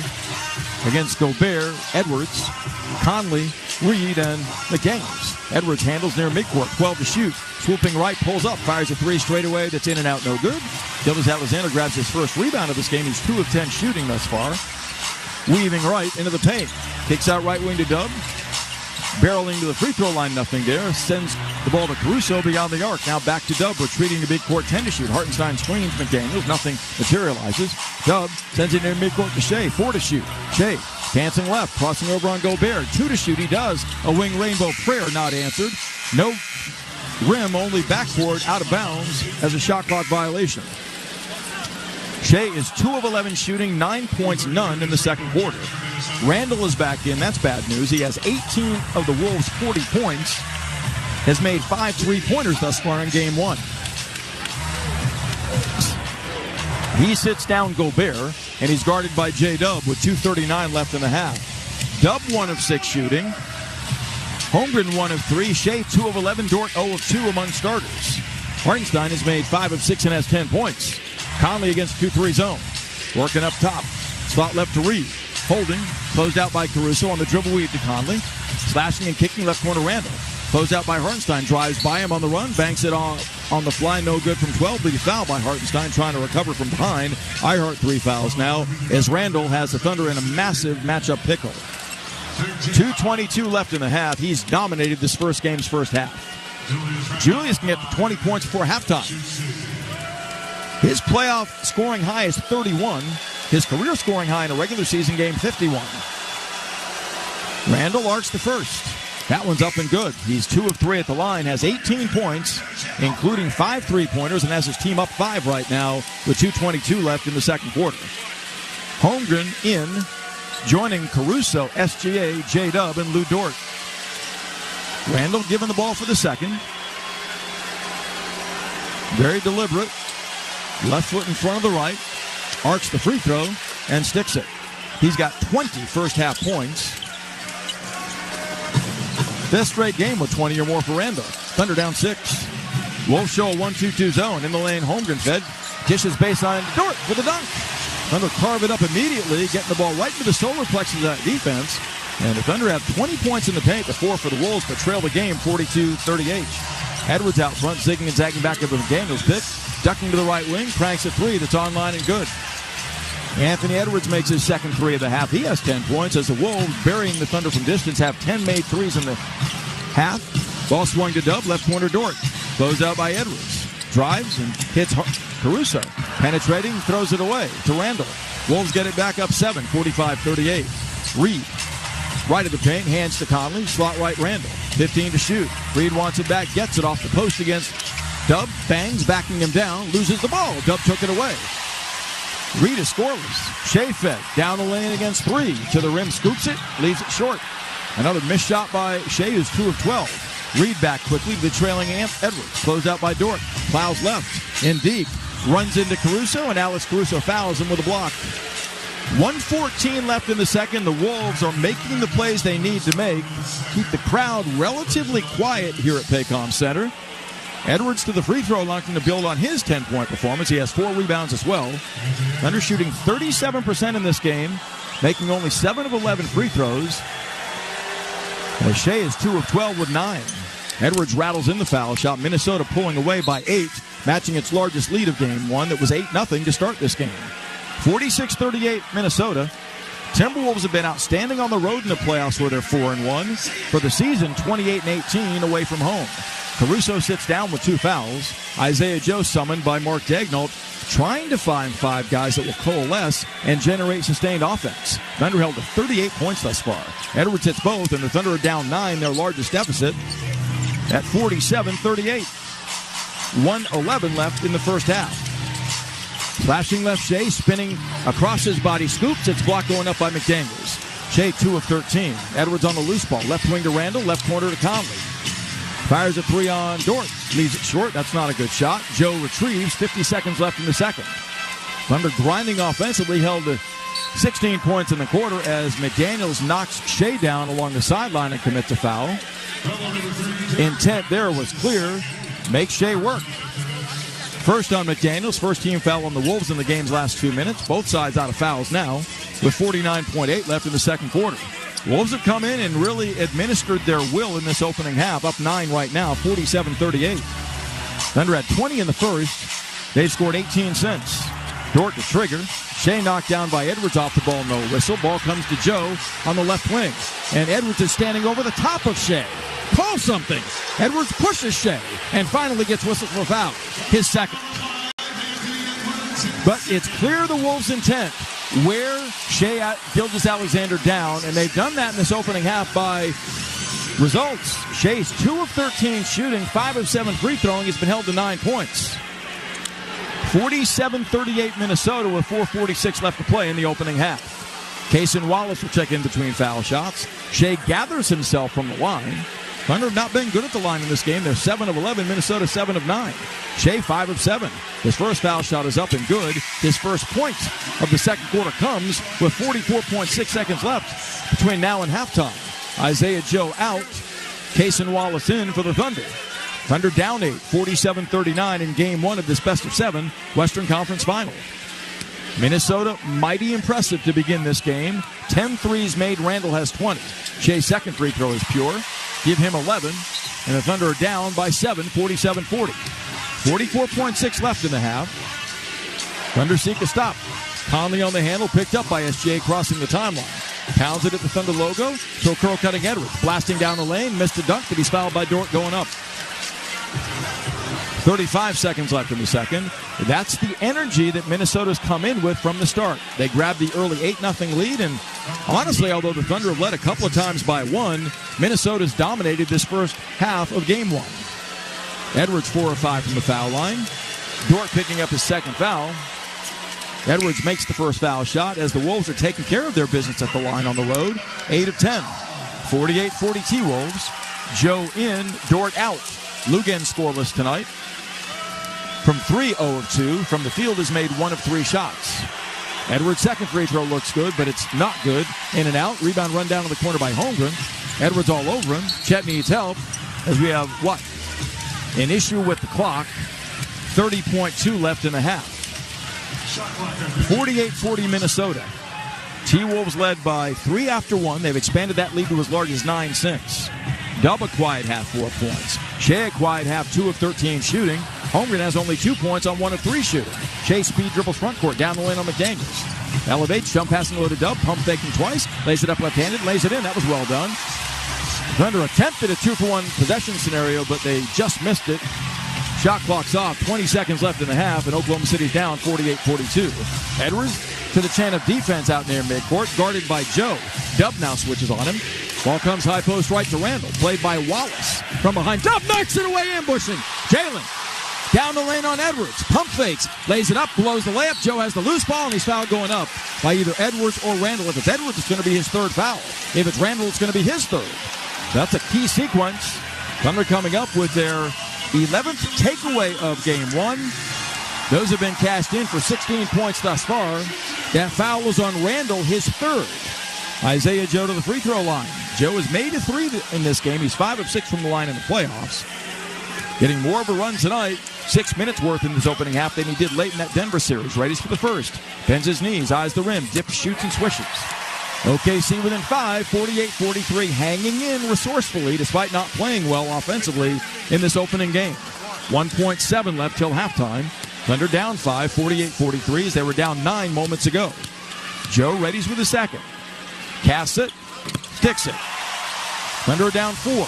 Deep backcourt, Edwards fires a 70-footer, one end to the other, well short of the bucket. Thunder weather a 20-point barrage by Randall, trail by only 4 at halftime, 48-44, closing the quarter 6-1, the final 44 seconds. Halftime coming with Gideon and Matt next. This is Thunder Basketball. Whether watching your favorite team play or getting through the day, clear vision is important. For 50 years, the doctors at the nationally ranked Dean McGee Eye Institute have been committed to helping Oklahomans achieve their best possible vision. From regular eye exams to LASIK to cataract surgery, Dean McGee is the one source for all your eye care needs. So let the professional eye care provider of the OKC Thunder help you see more clearly. For an appointment at one of Dean McGee's 5 locations, visit dmei.org. Dean McGee Eye Institute. Vision for life. What if you could make your energy dollars go further this summer? Switch to OG&E Smart Hours and pay nearly half price for electricity for 19 hours every weekday and all weekend long. So go ahead, bake an extra batch, stream another episode, and make your evenings cooler. Just switch your energy use to the 19 daily Smart Hours to help the grid, the environment, and your wallet. Sign up today to receive nearly half-priced electricity at oge.com/smart hours.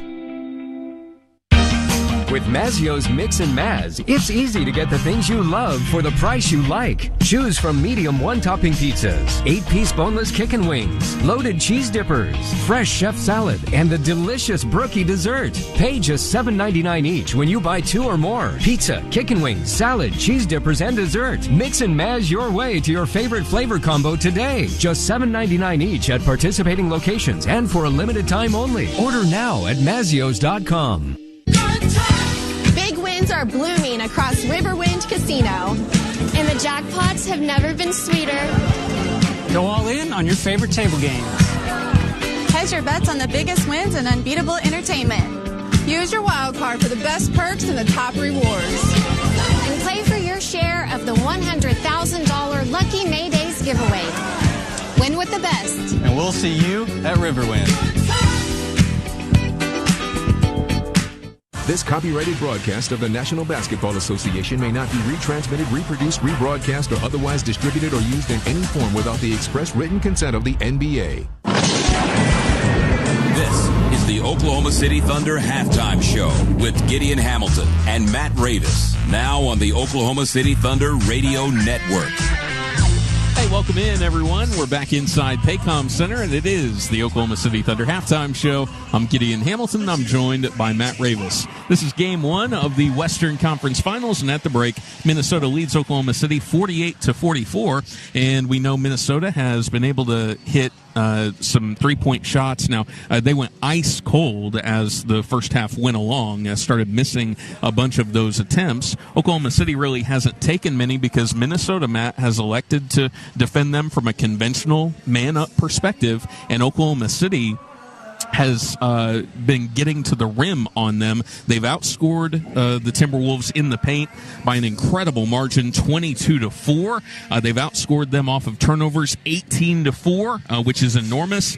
For most of the first half, they had shot 2 or 3 times as many free throws as Minnesota had, and have outshot the Wolves in all disciplines percentage-wise, from the field, from 3, and from the free throw line. It's just that Minnesota has made some of those shots that are worth a little bit more. But in terms of what Oklahoma City is doing right now, they're kind of dominating the game in a lot of facets. Yeah, it's just that first, before I say the offense is clunky, which it has been at times in the first half, you got to give some credit to Minnesota's defense. It's definitely a more physical defense than Denver, right? This is a defense that is more lengthy, is better at defending Shea, and Shea really struggled. 2 of 13 in the first half, and Thunder did have 22 points in the paint, but we're only 11 of 27 on those opportunities. And you're right, Oklahoma City did shoot better percentage. It's a problem though that Minnesota's gotten up 20 more 3-pointers than Oklahoma City has made 7 more, so they're plus 21. They're getting up more 3-point shots. They're able to find pretty good looks where Oklahoma City's defenders haven't been able to close out. No, a lot of those are guys that you want shooting. Nikhil Alexander-Walker, for example, putting up 7 3-pointers in the first half. That's a win. Dante DiVincenzo, 6 3-pointers. Both those guys are shooting sub 30% this postseason. Naz Reid 0 for 3. So you look at those 3 off the bench that typically you're going to be comfortable with from a wide open perspective, and they were a combined 2 of 16 together. You never venture to make any kind of assumptions that go against Oklahoma City in any game, but I would venture to guess those guys might make a couple of shots in the second half of this game. Another development during it, Anthony Edwards missed a little pocket of time at the beginning of the second quarter, and this is nothing new to Wolves fans. Unfortunately for Anthony, this has happened a couple of times during the regular season and now during the postseason, where Anthony on a drive landed on his ankle. We didn't know if that was an ankle or calf issue, but it kept Anthony in the locker room for a number of minutes before he came back out. And Matt, he's been noticeably affected by it. No, not so much affected when he tried to end the career of Flu Dort on a dunk attempt, which I would have been somebody would have had to catch me over the bench. But he's obviously feeling the effects of whatever he's dealing with. Well, I was just talking about to you, like maybe 5 minutes in real time before that. I don't know if Ant-Man can move really well out there, and then he detonates or tries to detonate. I mean, it demonstrates his 45-inch vertical or whatever it is. You could tell me a number, and I would believe you. And so, he's going to continue to play through that. That's what he does.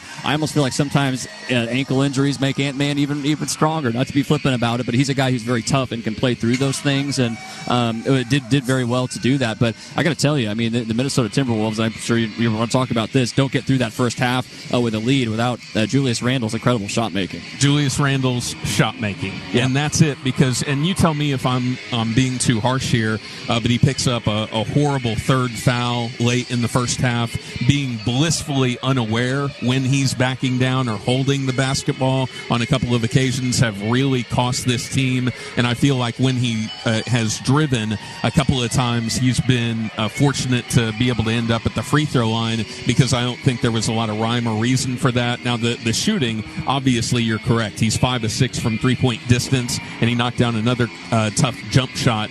But outside of that, it's almost like you're more comfortable with him being a catch-and-shoot option only in the second half. No, certainly you are, because if you're Oklahoma City, you would think, okay, well, this is a guy whose career high in 3-point makes is 5. He has equaled that in one half of basketball. Typically, that's not followed up with another nuclear half of basketball. Not to say he can't, but I don't think you can rely on the 3-point shot for him if you are Minnesota, and that's where others are going to have to step in. But that was, you just got to give him credit, because they were. I'm not sure he was touching the rim on any of those makes.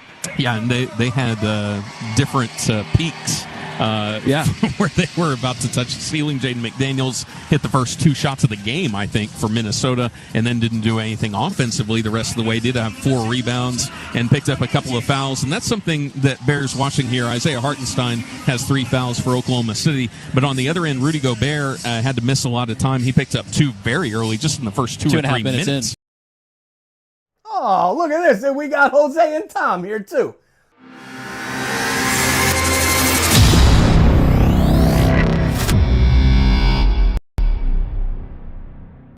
Thank you for hanging out with us this afternoon for our Playoff Pulse campaign. this evening, whatever time it is where you're watching from. We appreciate you being here. Now's the time of the show. Please check the link that's pinned in the chat, as well as in the description. That's going to take you to our homepage at SickKids Hospital in Toronto, where you can add your donation to our Playoff Pulse campaign or share that link out and politely ask people to help you raise money for SickKids Hospital with Toronto Sports Insider and TSI Tom. You got anything to say there before you go to school, Tom? Well, like and subscribe. Yeah. Thank you for being here. We'll see you back in the chat. Thank you for making a difference with SickKids Hospital in Toronto. Every single one of you. Much appreciated. Cheers, insiders and sports fans from around the world. The Playoff Pulse campaign on Toronto Sports Insider is uniting fans worldwide through the thrill of NHL and NBA playoffs. Every game, every fan, every moment counts.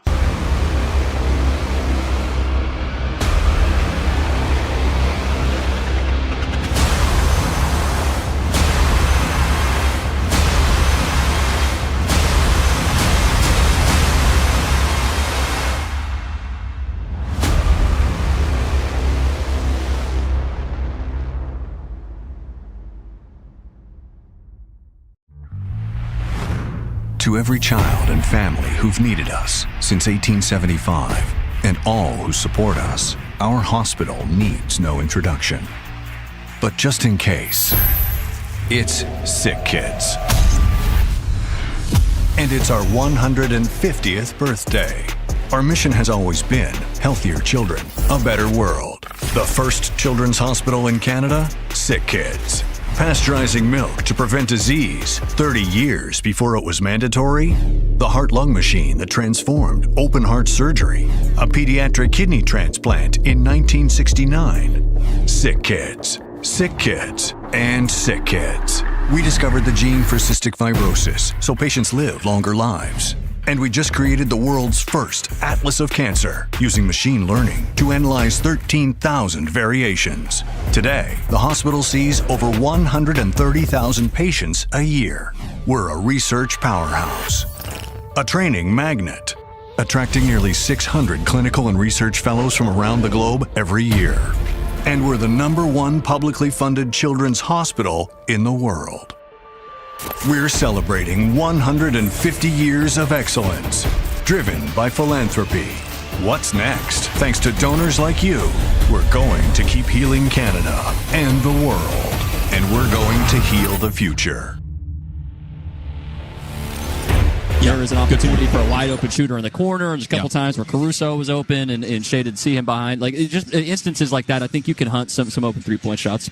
And then continuing to score off of turnovers, eventually the math is so far skewed in your favor to where there's nothing that the opposition can really do to come back. And for Minnesota, it's those unaware turnovers. It's those unforced turnovers. Oklahoma City is going to get the ball from you. That's just a given in Thunder basketball. You can't make mistakes against them. No, you can't, and that's Minnesota's problem. They turn it over a lot, and they go through stretches offensively where they can certainly give it to the other team. That's why they have to play Mike Conley. Mike Conley's been not very good for them, but they have to play him because he organizes their offense. All right, the Thunder down by as many as 9 just in the last couple of minutes there in the second half, so they've already more than halfway scaled that mountain. They trail by 4 at the break. Coming up next, Matt Pinto will have the call of the second half. You're listening to Thunder Basketball.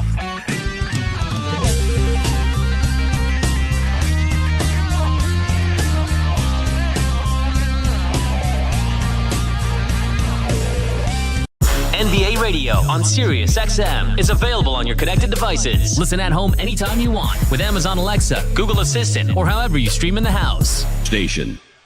Whether watching your favorite team play or getting through the day, clear vision is important. For 50 years, the doctors at the nationally ranked Dean McGee Eye Institute have been committed to helping Oklahomans achieve their best possible vision. From regular eye exams to LASIK to cataract surgery, Dean McGee is the one source for all your eye care needs. So let the professional eye care provider of the OKC Thunder help you see more clearly. For an appointment at one of Dean McGee's 5 locations, visit dmei.org. Dean McGee Eye Institute. Vision for life. What if you could make your energy dollars go further this summer? Switch to OG&E Smart Hours and pay nearly half price for electricity for 19 hours every weekday and all weekend long. So go ahead, bake an extra batch, stream another episode, and make your evenings cooler. Just switch your energy use to the 19 daily Smart Hours to help the grid, the environment, and your wallet. Sign up today to receive nearly half-priced electricity at oge.com/smart hours. Dive into the excitement where the spirit of Thunder basketball meets classic diner delights at Boomerang Diner. On Mondays, start off the week with a winning deal. Grab a mouth-watering burger for half the price. On Fridays, feast on all-you-can-eat fish and make your Fridays truly memorable. And no matter the quarter, it's always breakfast time at Boomerang. Pancakes, eggs, and more served all day, every day. Fuel up like a champ today. Boomerang Diner. It all starts here. Welcome back inside Paycom Center, where the Timberwolves have a 4-point lead over the Thunder at the break. Here with the call, the second half is Matt Pinto. Wolves led by 3 after 1, jumped out 8-0 to begin game 1 of this series, and they've held the lead the vast majority of the initial 24 minutes. Thunder closed the second relatively strong, though, 6-1, to battle back from 9 down to within 4 at the break. Really rough going for the Thunder offense. Their top 3 guns, J-Dub, Chet Holmgren, Shai Gilgeous-Alexander, a combined 5 of 24 shooting, collaborating for 19 first-half points. Shai has 11 of those thanks to 7 coming at the foul line. He's 2 of 13 from the field. J-Dub's 2 of 8. He scored 6. Also has 4 steals in this game. Thunder coming up with 8 steals overall, forcing 11 turnovers for 18 points. That certainly kept them in this game. Chet, a really rough go. 2 points, 1 of 3 shooting. Has 2 rebounds, 2 assists thus far in this one. Julius Randle has been the individual story for the Timberwolves. He's made 5 3-pointers in game 1, 5 of their 10 as a team. He's got 20 points already. He's plus 3 in the 17.5 minutes he's played. Can the Thunder get a handle on Randle defensively? And then can they find a little continuity and flow offensively where they're 3 of 8 from 3, 15 of 40 shooting overall, only 37%. Edwards has 13 points. Appeared to have tweaked a right ankle that's given him problems during the course of this playoff run for Minnesota, but he came back with a vengeance to close the half. He's 5 of 7 from the foul line. He's made 2 threes himself. Thunderball to begin the second half. Minnesota averaging what is a high for them in any quarter in the postseason, 29 a game in the third. Thunder outscored Denver 37-26 in the third quarter to win Game 7 Sunday, but in general, the third quarter has not been kind to them. Was not in that Denver series at all, as they were outscored in the third 5 of 7 games. We'll see what adjustments they've made at halftime and how they execute those to begin this third quarter. Minnesota has laid physical claim to game 1. They've really brought the heat against the Thunder. It's Dub, Holmgren, Dort, Hartenstein, and Shai. Thunder shoot at the basket to my right in this third quarter. Play underway. Edwards, Randle, Conley, Gobert, and McDaniels for the Timberwolves. Hartenstein on the dribble weave, straight away to Dub, 30 feet away. Edwards on him. Hartenstein screens, Edwards behind it. Slashing left on Gobert, steps away, fires, 18-foot jumper straight away, short. Rebound tip, Dort has it. Back to Dub beyond the arc. Jalen slashing left on Conley, spinning right, in deep, lobbing. Hartenstein can't control it, it's pop free, and Conley has it. That was really ugly in terms of execution. Edwards pulls up, pops, unguarded, angle left three-pointer, won't drop in and out. Loose ball fought for, and Dort fouls Gobert, jostling for it. So Rudy Gobert, not a major factor in game 1, but a play like that, a missed shot, not clearing it, allows the Wolves an extended possession as Luguentz Dort has his third foul. 36 seconds into the third quarter looking nothing different than what we saw in the first half. Conley in the left corner, feeds the left wing to Randle, zips the ball out front to Edwards, gives it up right corner, McDaniels, back up the sideline, ball popped away by Hartenstein. Collapsing on Shai at midcourt is Edwards, and Edwards tries to help Shai up.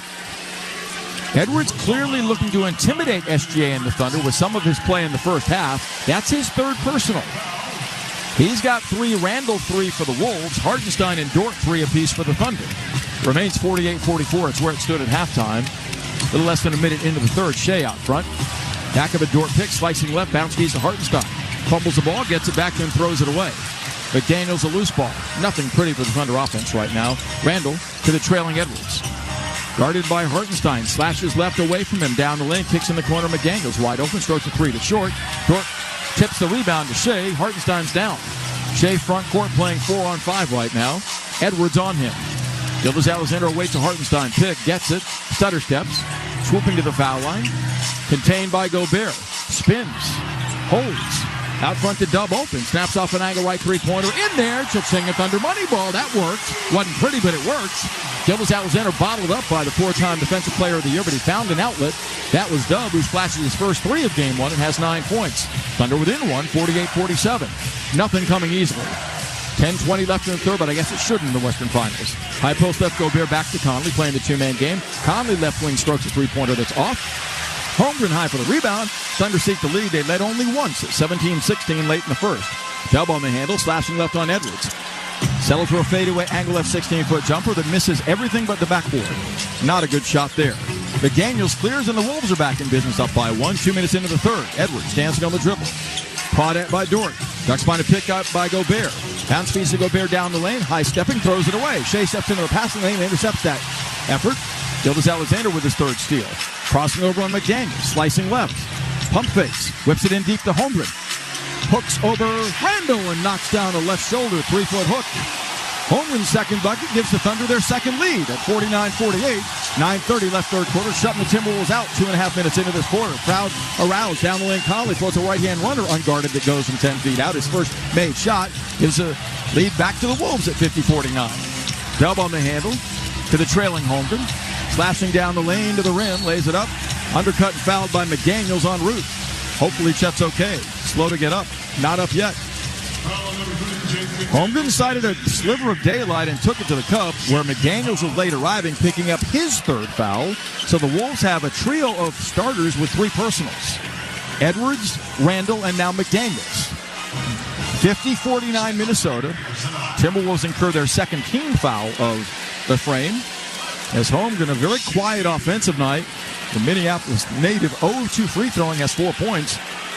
Averaging 15.7 on this playoff run with 9.7 rebounds. That's 10th among all players in postseason. He nails the first foul shot to tie the game at 50. Holmgren, the pride and joy of Minnehaha Academy in Minneapolis, guiding that program to multiple state titles during his run there as a high schooler. Chet for the lead. Arcs it. Sticks it. 51-50 Thunder on the teeter-totter early in the third quarter of Game 1. Thunder up the home court advantage. They want to hold that with Games 1 and 2 here, Game 2 Thursday. Conley widens out right. Crosses over, beats Shea, sets up McDaniels in the corner. Slicing left, pulls up, pops, 13-foot jumper drops. A very poorly defended sequence there as the Wolves, with pace, got the open look. McDaniels has 7. Shea on the handle straight away.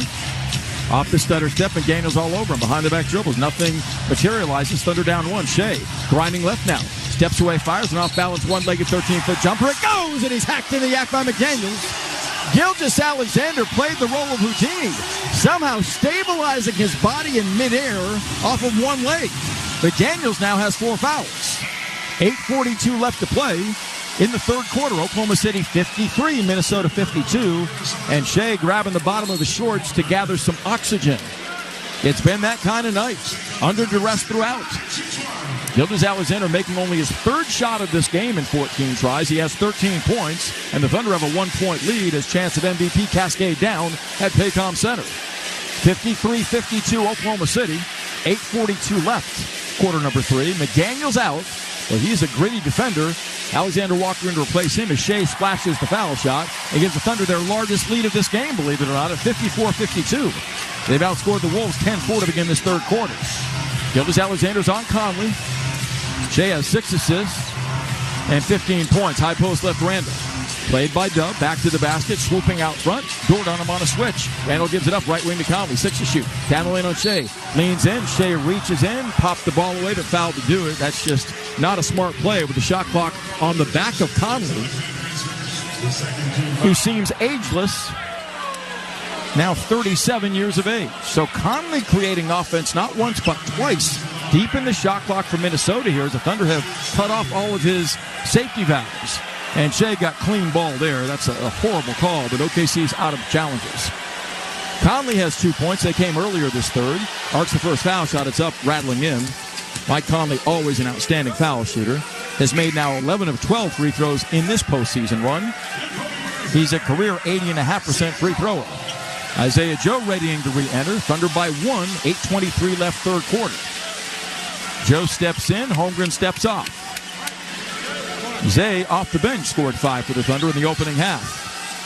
Thunder closed the second 6-1. They've extended that a bit in this third quarter to grab the lead, although it's incredibly narrow, as Conley looks to tie the game, and does, hitting both free throws. Shea deep in the backcourt, pestered by his cousin, Alexander Walker. They're isolated on one another. Gilgeous-Alexander kicks spot right to Joe. Isaiah behind a Hartenstein pick.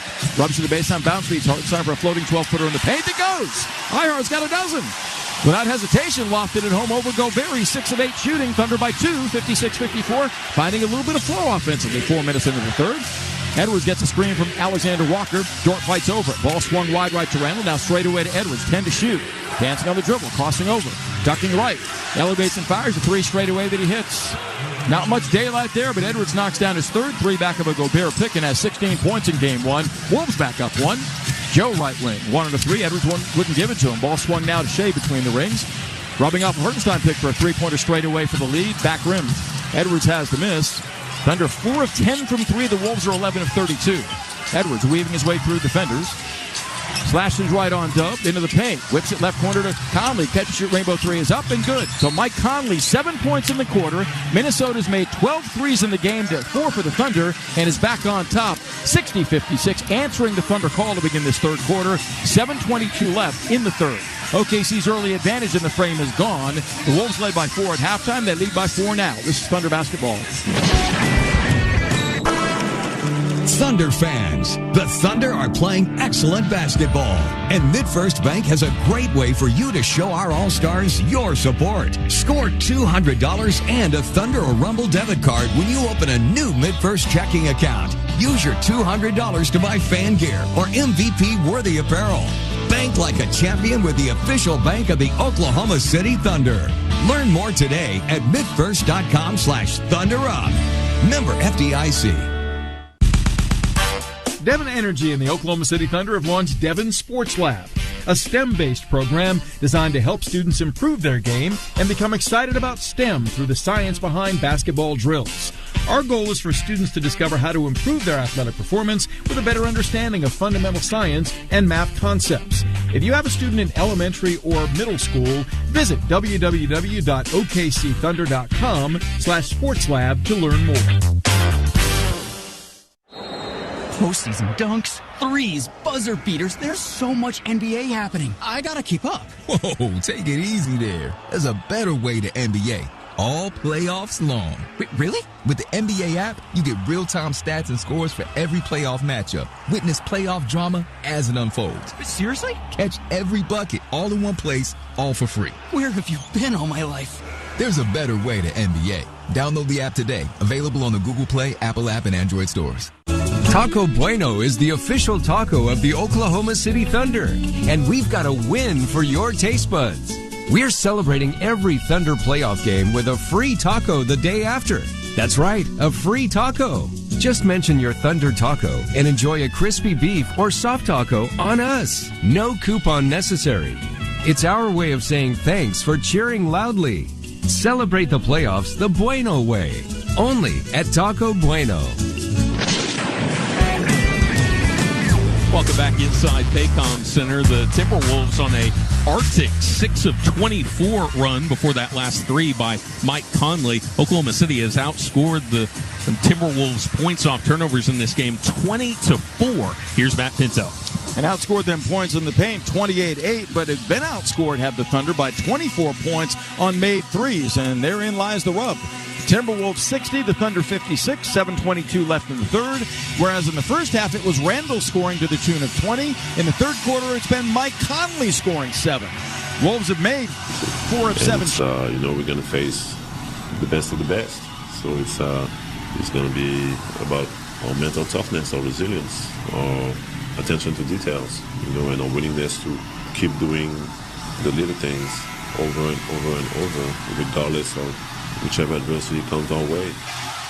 Rudy Gobert's second straight year in the Western Conference Finals. They never got there with the Utah Jazz. Mike Conley got to one with Memphis, but they got swept by San Antonio And yet this stage in his career, I go back to that soundbite from Julius Randle, how you have to embrace it and cherish it when you get there, because you don't get there very often. It's certainly a true statement. And I love the perspective. The soundbite that Julius gave you in your interview with him was fantastic. That's what happens when you become a veteran player. You know that these times are precious, and you got to really cherish them when they come. Julius recognized that. I've talked to him before every game one, and we've now had this thing now 3 series in a row, so we are keeping to the tradition.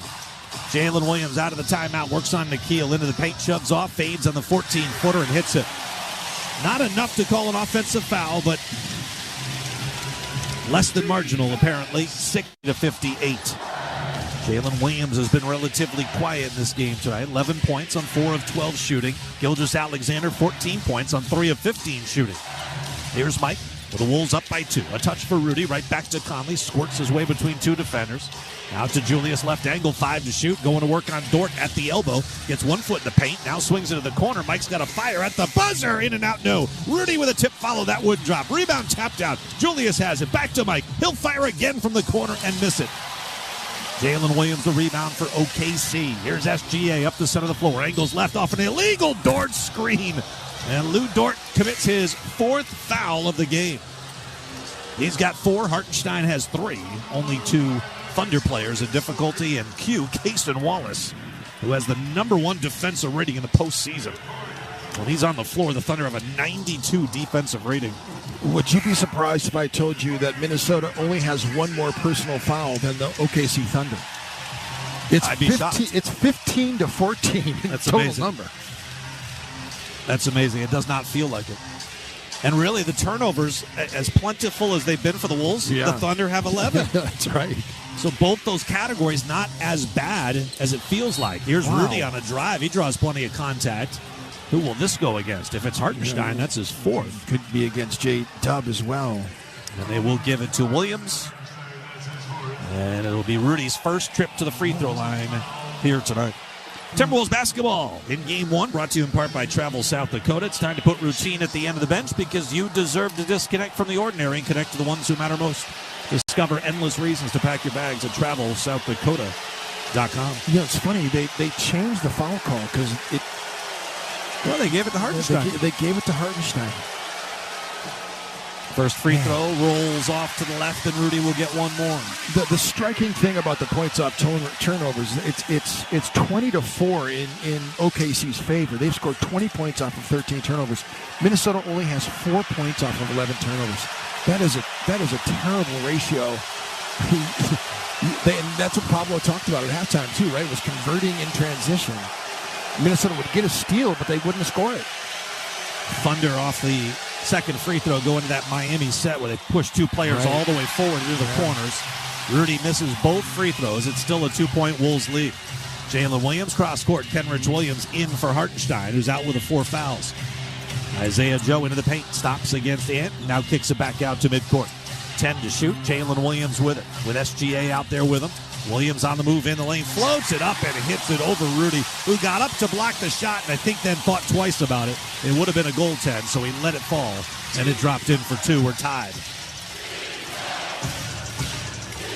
Dante into the game. Pops on a left side 3 and misses it off the iron. Kenrich Williams the rebound. And here comes SGA on the move. 5.5 to go, third quarter. SGA works against Nikhil. His cousin in the paint, rises, jumper good from the free throw line. Timeout, Chris Finch here. I'm not sure he liked that last possession. As Dante, that was a 0-pass possession, dribbled into a left side 3 that was deep. 5.5 left to go, third quarter. Thunder lead by 2. We step aside in Game 1 on the Timberwolves Radio Network. 2 bands, 1 night. Bachman Turner Overdrive. The Marshall Tucker Band. Roll on down the Highway 2025 tour. Saturday, July 19th, live at the Treasure Island Amphitheater. With special guest Jefferson Starship. A night of vintage BTO. A night of classic Marshall Tucker Band. Tickets on sale now at TICasino.com. Good evening, everyone, and welcome to the NBA Finals. In the NBA Finals, any moment can become unforgettable. Now Now is your chance to watch the next moment you'll remember forever. Jordan open. Chicago with the lead. Unforgettable awaits. The 2025 NBA Finals presented by YouTube TV begin June 5th on ABC.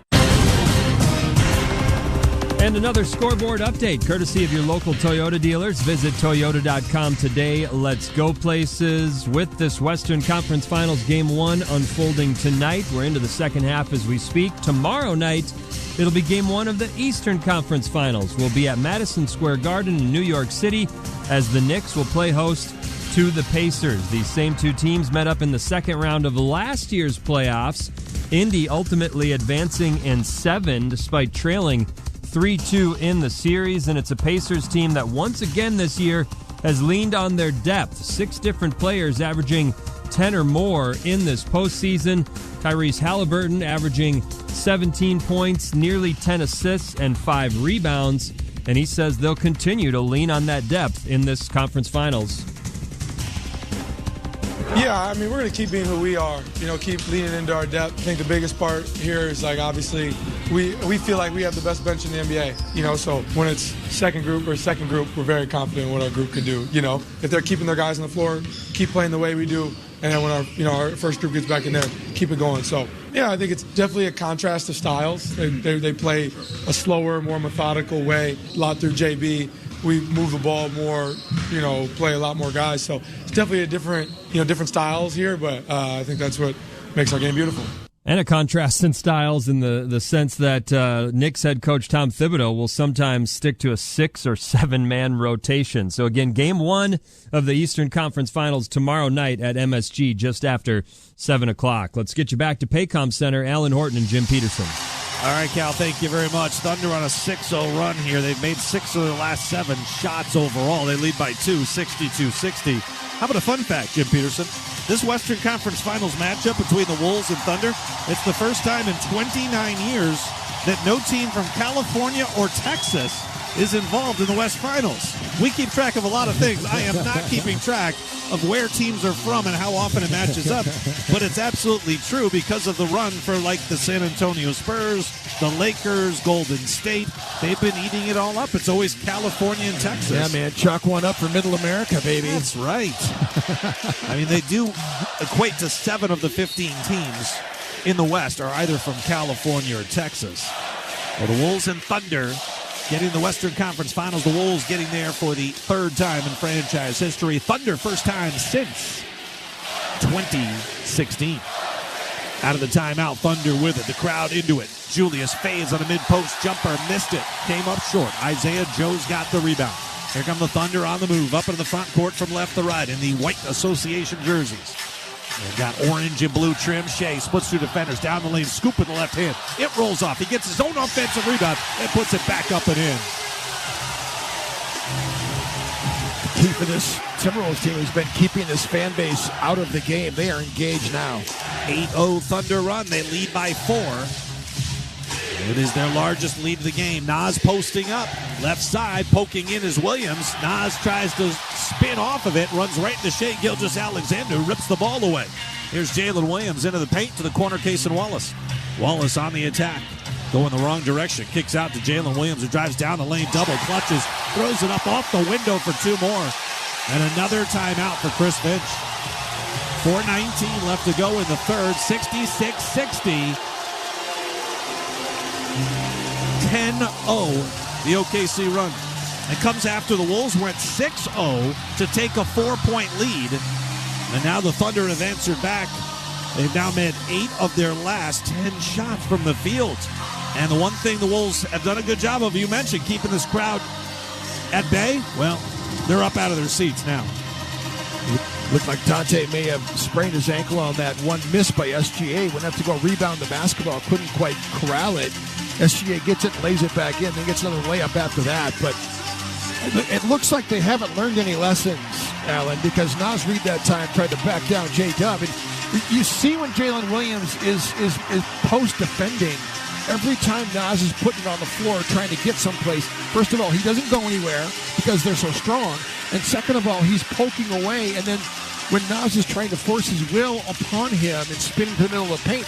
That's twice now he's done that and gotten off balance when he's spun and gone to the floor and turned it over. So it's almost like they want you to spin. Like I'm reaching around trying to poke. Hey, go for the spin. You're going to run right into a help defender. And that's exactly what happened to Naz there. Exactly. That's twice now. It's happened to him, and it's happened to Julius a couple times too. So, I mean, they really haven't learned much here. And Naz is trying to be strong, but like there's strong and then there's also smart. Out of the timeout, Wolves bring it up right to left. 10-0 OKC run. The crowd is into it. Ant has it up top. Cason Wallace on him. High post to Julius Randle. Bangs with Kenrich Williams. Holds. Still holding. Top of the key. Shot clock down to 8. Julius still has it. Now he takes a dribble. Drives into the paint to the corner. Naz, he'll hoist on the 3. It's off iron. No. Well, the Wolves' struggles from beyond the arc continue. Naz, Nikhil, and Dante now combined for 2 of 17 from beyond the arc. SGA works on Dante, left side, and a grab on the back of the jersey by Dante. I can see that from here. As soon as you grab a fistful of jersey, forget about it. It's the easiest call in the world for the officials. This is the knockout punch that Chris Finch is talking about. When you talk to him pregame, he's talking about being able to withstand a big punch when they throw it at you, and it's getting ready to happen. You can just feel it, that this team is getting ready to drop an avalanche on you if you don't play right. We saw it here on New Year's Eve. Here's SGA spinning baseline. He goes up for the shot. It's rejected by Naz Reid. What a block. That's 6 blocks for this Timberwolves defense. Can they convert at the other end? 3:30 left to go in the third. Ant shoves off. Line drive. Top of the key jumper. No. Jalen Williams rips down the rebound. It's grab and go. Up the center of the floor. Now Ingles to his right. Dropping it for Isaiah Joe. Fires on the 3 and missed it. Rebound Nikhil Alexander-Walker. Here's Ant on the move. Crossing the timeline. Met by the three-point line, but Jalen Williams blows by him. Gets inside. Got the layup. They hit back iron and drop through. 2 for Anthony Edwards. That gives him 18 for the game. 66-62. Thunder lead is 4. SGA got tripped up in the lane. He goes down, and a whistle and a foul. Well, you couldn't hear the whistle. Call made by Mark Lindsay. Chris Finch looking back at the second row. And it does not look like the Wolves. Now they will. They'll call a timeout, and they will challenge this call. There's no foul. There's no trip. He doesn't hit anybody's foot. And Nikhil's trying to get over the top of that screen, by the way. And Minnesota coach's challenge. And Minnesota's going to win this challenge. I mean, SGA just absolutely falls down. How about the PA announcer jumping in front of James Capers? I mean, let's let the crew chief handle those responsibilities, just all right? the gun on that whole thing. Yeah, I mean, James could have said, you know what? We're not doing that. And this is what infuriates teams, fans, that SGA gets that call because he gets a whistle when there was no contact there whatsoever. And anytime he falls down, he sells it so well that referees just give him a call. So Chris Finch has to burn a timeout and trying to challenge this whole thing. And you could argue, you're going to win it, so you'll get your challenge back, and you'll get your timeout back, but you now only have one challenge remaining, and you shouldn't have to burn it when nothing happened. Yeah. Hey, by the way, our good friend Kevin Calabro is listening to us in Washington State up in the mountains. KC has got us on? Yes, he does. I had a great chance to work with Kevin for 1 year in Seattle, back when they were the Sonics. I know the Thunder don't recognize the Seattle Sonic days. He said, tell Horton he's a badass. And he's correct about that. One of the all-time greats. Kevin is fantastic. Great. Michael Grady and I just had a conversation about Calabro because I just, he's a top 3 broadcaster for me all time in my sports history. 63 years of watching sports on TV and Calabs, man. He and Lamar do a great job in Portland, and they deserve to be one of the best broadcast crews in the NBA, and they are. He's got such a rich history with this former OKC Thunder team. I know a lot of people in the Pacific Northwest that always root against the Thunder. Still don't drink Starbucks coffee. Yes. I know people who do that, too. Upon review, there is no illegal contact by the defender. So, therefore, there is not a defensive foul. We have a successful challenge. The imminent possession was Alexander, so Oklahoma City will get the ball side out with 16 on the shot clock. The timeout is given back to Minnesota. Well, then there shouldn't have been a whistle. Should there have been, James? No. He didn't blow it. Mark Lindsay did in his 18th year. So Shea does a great job of holding on to the basketball as he fell down. He didn't try to do anything with it. So it's a smart thing. If you're going to do that, why turn the ball over? Don't throw it in your possession. So even if you lose, you still win because they keep the basketball here. Yeah. So the Thunder will trigger in the front court, right in front of the Wolves bench. Shea gets it out to Kenrich Williams. 13 on the shot clock. Williams hands it off. Here's Cason Wallace against Dante. Right by him in the lane. Defense collapses out to Caruso. Now Holmgren moves it to Kenrich Williams. Got to fire away with 3 on the shot clock, and he hits a pull-up 16-footer. Kenrich Williams, 68-62. Thunder by 6. He's been a Timberwolves killer in his career, that's for sure. He's played some good games against Minnesota. And on the move off the Rudy screen, top of the key, he's got Wallace on his hip. Now to the corner, Nikhil. Pump fake, flyby, moves to his left, fires the 3 and can't hit. The Wolves can't buy a three-point shot from one of their 3 bench players, Dante, Naz, and Nikhil. They're a combined 2 for 19. And back the other way, it's Kenrich Williams again connecting. This time a 3-ball, and it's 71-62. Here's Rudy, right wing. Nasri puts it on the deck with a left-handed dribble. Goes all the way in on Chet. Forces up the shot. No. Rudy taps the rebound out of bounds. Wolves are facing adversity now here. Down 9 with 2 to go in the third. This is eerily reminiscent of Game 1 here on New Year's Eve when the Wolves had a double-digit lead in the third to start it. Ended up down double digits at the end of the third. Shea with it. Stop and pop right in the lane. The 15-footer is good. There's still 1:50 to go in the quarter. Chris Finch has already burned a couple of timeouts here. He doesn't want to use another one. It's now an 11-point Thunder lead. First double-digit advantage for either side. Ant with a pull-up left side 3. Missed that off the back iron. Chet Holmgren up high for the rebound. Here comes Shea up into the front court. He'll angle to the right side. Kenrich Williams, an illegal screen. Tyler Ford makes the call. He was moving. He also got his arms up and clocked Nikhil right in the chin. So a rare mistake for the Thunder, and the Wolves will get the ball back.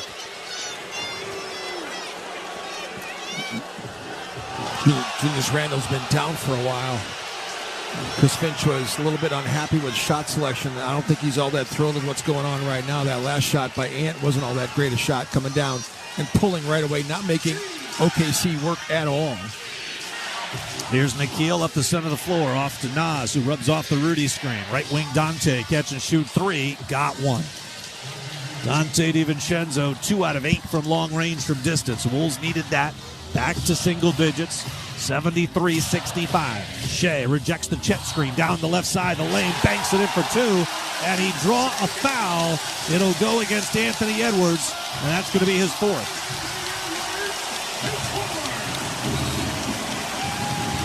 Shea's turning around right now, making all the mid-range shots. 10-point lead here for OKC. Again, allowing Shea Gilgeous-Alexander-Allen to reject the screen. And so if you're Anthony Edwards trying to press up, you need to force him into screen, to force him into coverage. It gets Rudy and engages him in the pick-and-roll situation. But if you let him reject, there's no big on that side of the screen, so then it just frees him up to be open, and then also that sets up the foul situation. So 3-point play here by Shea, and Jalen Clarkson in the game for Minnesota. All the foul trouble here is really hurting Minnesota. Ant now with 4. 20-5 run over a 6-minute span. And a foul in the front court as Dante got knocked down. Kenrich Williams picks up the foul. Edwards with 4 personal fouls. Jaden McDaniels with 4. Julius with 3. Thunder had a foul to give, so Timberwolves will have it sideline out of bounds opposite the Thunder bench. Nikhil takes it. He's got the white headband on. He's guarded by Kenrich Williams. Here's Naz with a touch right back to Nikhil. 10 to shoot. Alexander Walker, Jalen Clark back in the game. He got some minutes in the first quarter. Here's Nikhil, drives baseline, hangs, kick out. Naz, he'll hoist on the 3. It's offline, and SGA's got the rebound with 42 seconds left to go in the third. Up the center of the floor, now up to 22 points. Circles off the Holmgren screen, got airborne and dished it back out. Cason Wallace with it. He gets by Dante in the lane, stops, lost the ball. He dives on the floor, gets it back, and now he's tied up. It'll be a jump ball with 9 on the shot clock. Let's see who's jumping it up. It will be Case and Wallace, and it'll be Dante, I think. Dante or Jalen Clark. Dante was on the floor with his arms on the ball. I think he's the one that won. You're right. The battle, yep. Timberwolves basketball tonight brought to you in part by Treasure Island Resort Casino. Book your stay now, TICasino.com. Good couple of minutes for Kenrich Williams as he comes off the floor to a big hand. Wallace and DiVincenzo will leap it up. 29.6 left to go in the third. Thunder now leads 76-65. Wolves win the tip as Rudy pulls it down in traffic. Now Dante up the center of the floor with a 3+ second differential. Game clock, shot clock. Dante will initiate the offense. He's just inside of midcourt, dribbling from the right hand to the left. Now between the legs, off the Rudy screen, to his left, drives in, try to lob it out. Jalen Clark's got it. Clark on the attack. He draws a foul going into the paint. He's got a knack of getting fouled too, by the way. He does. He just plays really solidly. Clark, 39 games in the regular season, 13 minutes a game, 4 points, a rebound. He had a stretch, where he played about 5 or 6 straight weeks there, where the Wolves had injuries. In fact, he played well against Oklahoma City, starting 3 of those games. I got to tell you, too, with Terrence Shannon Jr., if Nikhil's going to struggle like this, I think that going to a Terrence Shannon situationally would be a good thing for his mindset and for this team. Terrence plays with such force. Yep. That this is what this game needs. They need a guy that plays with force in a game that's physical like this. Strength and force, and I think Jalen and TJ both fit that category. Jalen missed the first free throw. The second one is up and in. It's 76-66. Down by 10. Thunder have it. 5 seconds left. They hit ahead to the corner, and Wallace right back to the trailer. It's Williams. His 3 ball's an air ball. It goes out of bounds with 1/10 of a second left to go. They call that play actually Minnesota Smash. The play where they bring the 2 players in at the other end of the floor as Minnesota misses the long shot at the end of the quarter. It wouldn't have counted had it gone with only 1/10 of a second left. But they got a pretty good look out of that play. Hitting ahead and then hit a trailer. Horn sounds ending the third quarter of play. The Wolves have work to do. At the half, they led by 4. They now trail by 10. Go into the fourth. It's the Thunder 76, the Timberwolves 66. You're listening to Minnesota Timberwolves basketball.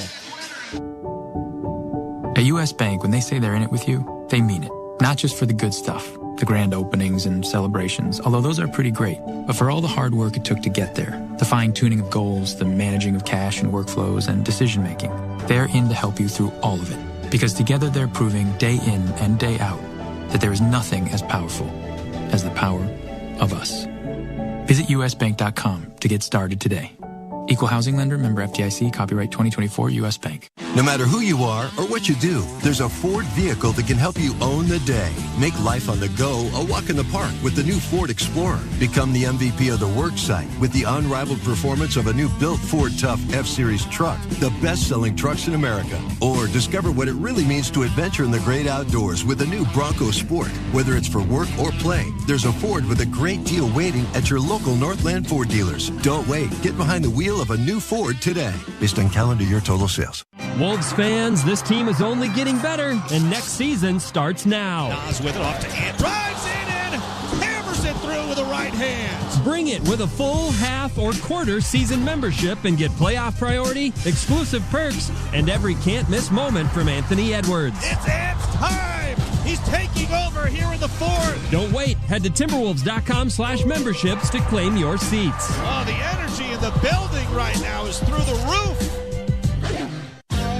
When it comes to watching the game, it's always nice to sit and savor a delicious snack. And Jack Link's Protein Snacks always hits the shot. Jack Link's beef jerky is made with 100% beef that's simply seasoned and hardwood smoked to deliver a mouth-watering, flavorful, good source of protein, convenient snack. Jack Link's, the official protein snack of the Minnesota Timberwolves.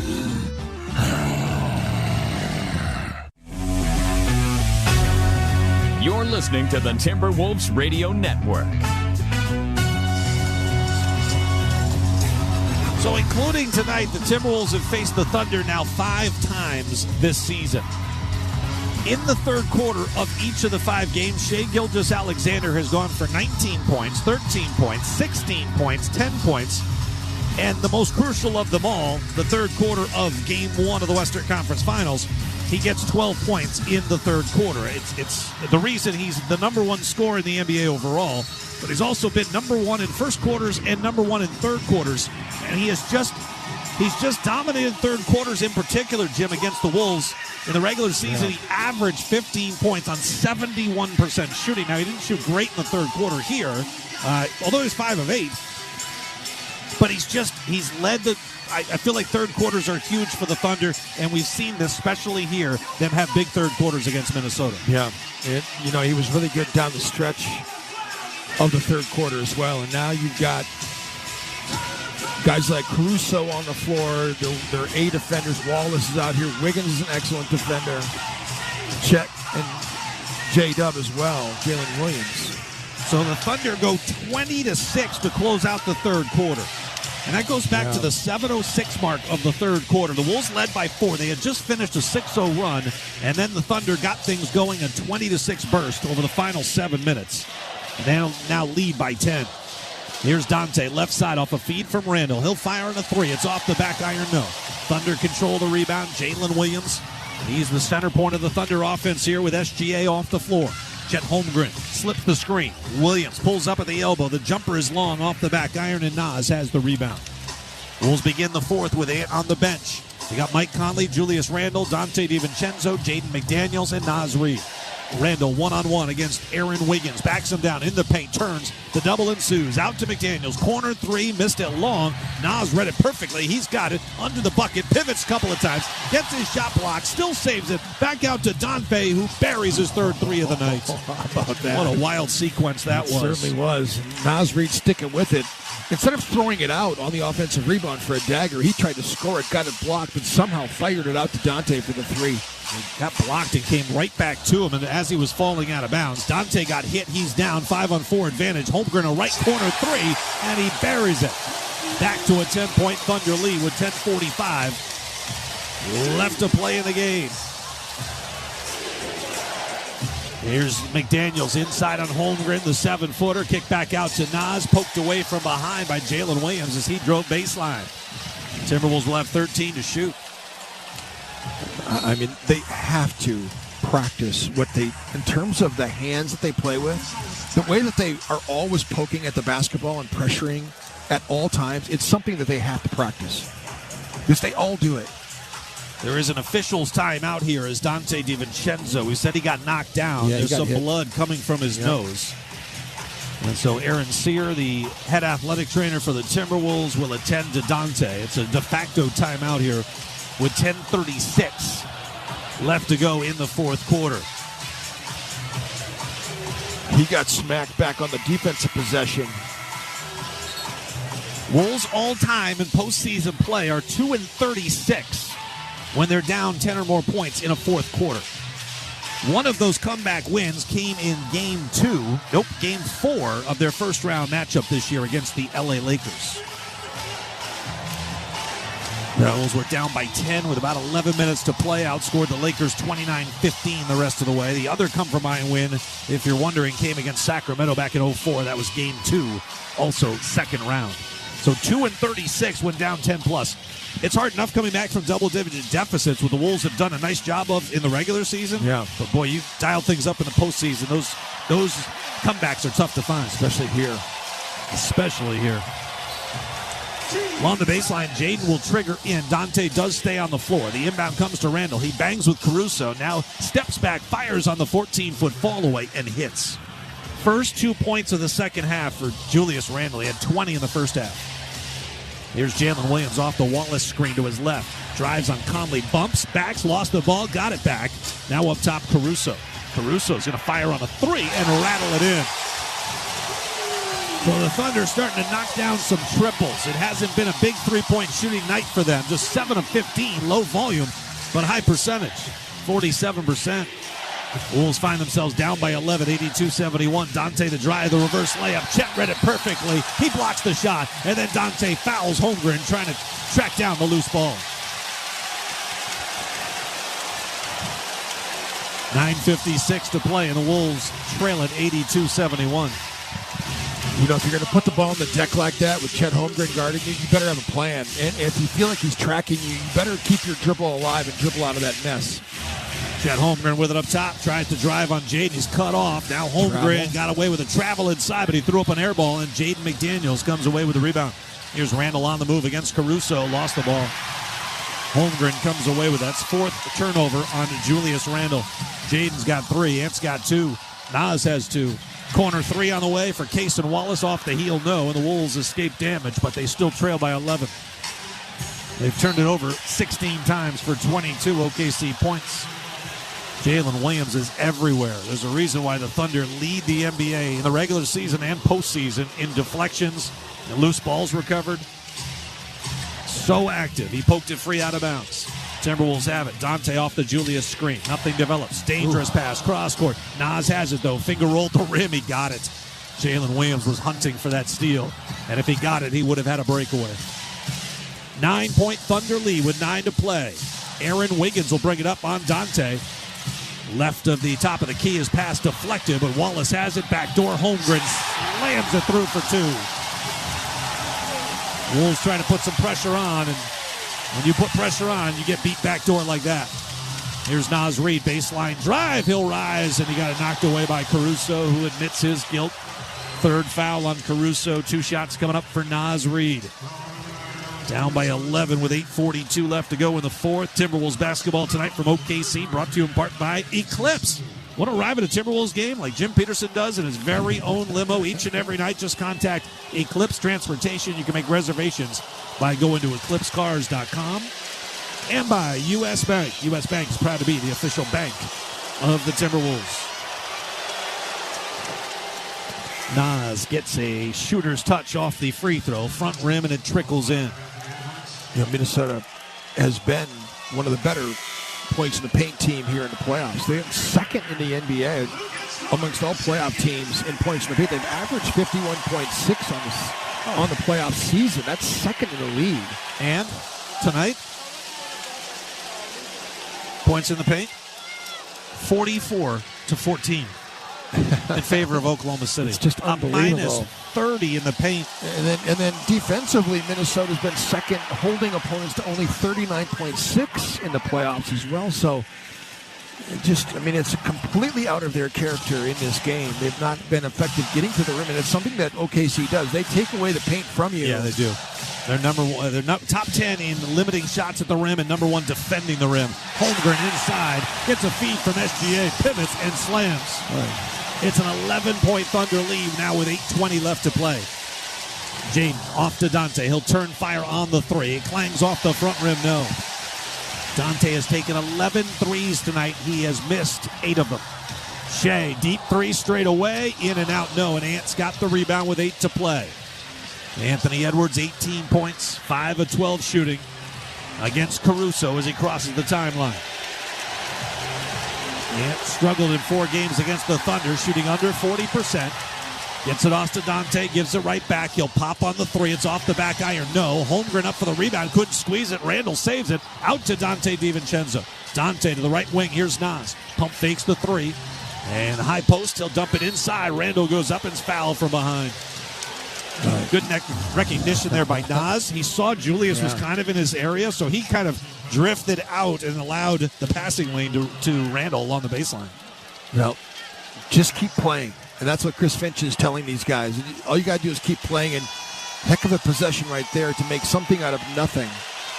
Great save by Julius that time to get it out to Dante, who was able to make something out of nothing. And Julius finally went in. It bounced around. It looked like it might have bounced out, but it nestles inside the rim. The fact that the Wolves came here and had their largest fourth quarter comeback in franchise history in February, does that seep into their brains at all? That, hey, we had some success here. They collapsed down the stretch. We dominated. Just keep playing. Trying to get stops. Chet's had his way here a little bit. He's gotten some easy dunks inside, but just keep playing. Minnesota's small now. Julius, the only big on the floor with Jaden McDaniels. Nas just checked out for Nikhil. So Dante and Nikhil, Ant, Jaden, and Julius, as Jim mentioned. Here is SGA, left to the lane, bangs against his cousin. Looked like he got airborne. The shot, no, but a tip follow for Chet Holmgren. He kind of extended up onto his tippy toes, brought it down, then went back up, missed the shot, but Holmgren starting to find some rhythm. He's up to 13 points. Here's Randall wing left against Dort, cut off. Lou Dort playing with 4 fouls. Randall went down, lost the ball as Dort pulled the chair on him. That's 5 turnovers on Julius Randle. Left of the lane, SGA hunts for the foul. He got it. He flipped it up off the glass. It drops in for 2. The foul gets charged to Jaden McDaniels. That's his 5th. And that kind of typifies the 2 things the Wolves can't afford to have happen. Turnovers at one end and fouling SGA at the other. 90-77, and SGA somehow has 25 points, and he's only shot 8 of 24 tonight. Yeah, and they've been really good at cashing in on Minnesota's mistakes. 16 turnovers. They got 24 points off of those 16 turnovers. Another 3-point opportunity for Shai Gilgeous-Alexander. Led the league in scoring, 33 points a game. He was 3rd in scoring the prior year, 4th before that. Free throw is good, and Chris Finch needs a timeout. Feels like it's now or never with 7 minutes to go in Game 1. Timberwolves trail the Thunder 91-77 on the Timberwolves Radio Network. Hey, Wolves fans, listen up. Step up your shoe game this season with Trade Home Shoes, your Minnesota-based. Where in the world are you watching from? Thanks for hanging out with us today, this morning, this evening, middle of the night, wherever it is where you're watching from all over the world. Now's the time of the show. Please let us know where you're watching from in the chat. Let us know your city and province in there, city and state if you're in the USA, or all over the world. Send those flag emojis out. And let's see where the world is gathering from, hanging out together, making a difference with SickKids Hospital in Toronto. Thank you for being here. Just by being here, you're making a difference. With every view, it calculates into our donation as we do a percentage every single month. Where in the world are you watching from?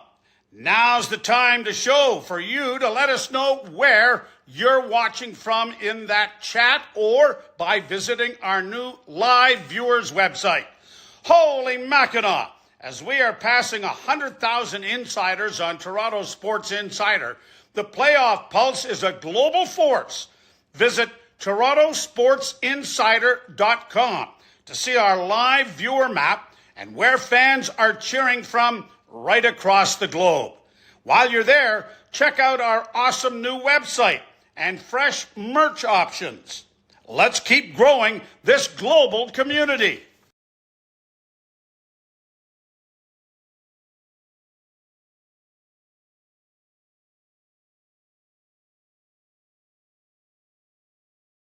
High school life in the 50s. Poodle skirts, bobby socks, the soda shop, and drive-in movies. Grease. It'll rock your socks off. Order your tickets today. Visit chanhassendt.com.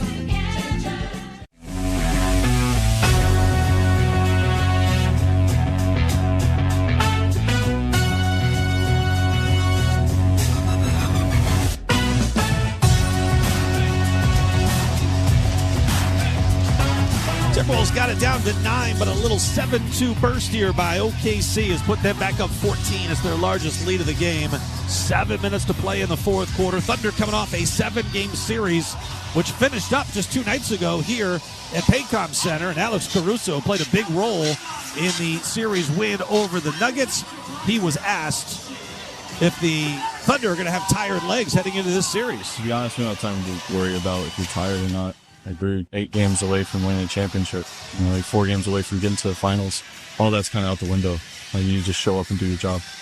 You know, and on that point, 38% shooting in the first half for OKC. They're now up to 47%, which tells you they're shooting up over 50% here in the second half. They found a rhythm, and maybe there were some tired legs to start, but they're kind of doing what they do. They force turnovers. They make life difficult for you. And they rely on SGA and Jalen Williams and Chet Holmgren at the other end. Chet Holmgren has been doing it on both ends of the floor. When he gets into shot blocking mode, he just feeds off it. I don't know how much you saw him play in high school and none at Gonzaga, but I mean, he's just got this great instinct defensively. That's been his calling card. But now he's been adding scoring the basketball, shooting threes, getting inside play. He's been great here in this half. My only memory of Chet Holmgren is Jeff Munichie walking him around Target Center during some Wolves games during his mini days. Julius Randle cleans up inside for two with a left-handed lay-in. His dad was my college teammate at the University of Minnesota back in the day. His dad was a good player, too, from Prior Lake, Minnesota. Dave Holmgren, Big Dave. 84-88. Goal to Gopher. Thunder have it. Shea's got the ball in his hands. He's running away from Randle. Spins at the elbow, goes up with a right hand off glass. Julius did a nice job defending without fouling. That shot never hit the rim, and so when McDaniels and Chet Holmgren both get possession of the ball, there is no jump ball. It's a shot clock violation. And that is the 13th turnover. Nope, 14th now on OKC. But the points off of turnovers is startling, 25-8. And the points in the paint not getting any better. It's 50-14. I mean, you're approaching 14 is an astronomically low number. Here's Nikhil, takes a run on Holmgren, gets to the other side of the cup and lays it in. 91-81, down 10 with 6 to play. SGA off the Holmgren screen, drives by McDaniels all the way to the cup and lays it in off the glass for 2. And that's where Shea gets leverage on Jaden. He's smaller. Jaden just can't get low enough to stay with him. Nikhil on a drive, a kick out to Dante, who fakes the pass, lines up the 3 and missed it. Chet Holmgren with the rebound. SGA is a plus 19 in the second half of play. Well, actually, he's a plus 16, but a minus 3 in the first half. He goes around his back, still got Jaden on him one-on-one here, and he draws the foul, and Jaden just fouled out of the game with 5:21 left to play. Yeah, I mean, it just makes you wonder, is Jaden the best matchup for Minnesota against SGS? Second time in the postseason, Jaden has fouled out. It's the 4th time in 11 games he's picked up 5 or more fouls. You know, when the Wolves started this season, that first couple of months, it looked like it was going to be another long season where almost on a nightly basis, Jaden was getting himself into foul difficulty. And then that really, they shut the water off there somehow. He just started getting a good whistle, I think, and started asserting himself and really figuring out the nuances of the game to be able to defend the top players in this league without fouling at a high rate. I also think that in some ways, you know, there was a part of the season when Chris Finch took away the responsibility of him having to guard especially the point guard position. You know, those little fast, quick point guards. He had other people guarding them at times, especially when Jalen Clark and TJ were playing. Let Jaden play off the ball a little bit more, which kind of relieved him, and he played better that way. Nikhil will try a left corner 3 in front of the Thunder bench, and he'll swish that one through. Nikhil now 2 for 9 on his threes. I mean, Naz, Dante, and Nikhil, the numbers haven't gotten much better. They're a combined 5 for 26 from beyond the arc. Shea drives hard to the free throw line, step-back jumper. And see, now he's gotten his rhythm going. And SGA is up to 29 points in this game. The 96-84 and Ants. He stepped out of bounds on the sideline. He was pressured by Jalen Williams. It's a turnover on the Timberwolves once again. And that is their 17th of the game. 4.5 to play. The Wolves are down by a dozen. SGA now matched up against Anthony Edwards.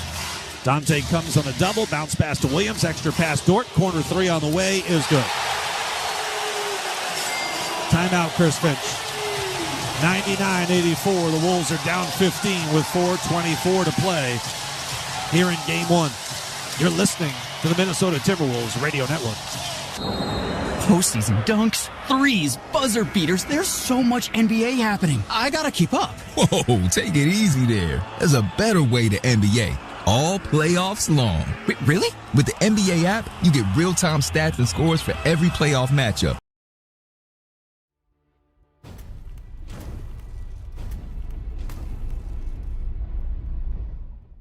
Hey, you. Yeah, you. I'm talking to you. Thanks for hanging out with us this afternoon, this evening, what time it is, wherever you're watching from all over the world. Now that we have your attention, Please help us continue to grow this amazing community. We are over 100,000 subscribers here on YouTube, and we want to keep climbing all the way up to 250, all the way up to 1 million. Thanks for being here. Thanks for hitting that subscribe button and helping us grow this awesome community. Don't forget to turn on that bell so you don't miss it when we go live for every single game of the Eastern and Western Conference Finals for both the NBA and the NHL as part of our Playoff Pulse campaign. Hey, you! Yeah, you! Joe Bowen here, voice of the Leafs. Holy Mackinac, we've passed 100,000 insiders on Toronto Sports Insider. The Playoff Pulse campaign is unstoppable. Let's aim even higher. Subscribe now and join this amazing community making a difference. Together, we're showing SickKids the power of sports fans worldwide. Let's keep growing this global community. Hey you, yeah you, Easton Cowan, Leafs prospect here.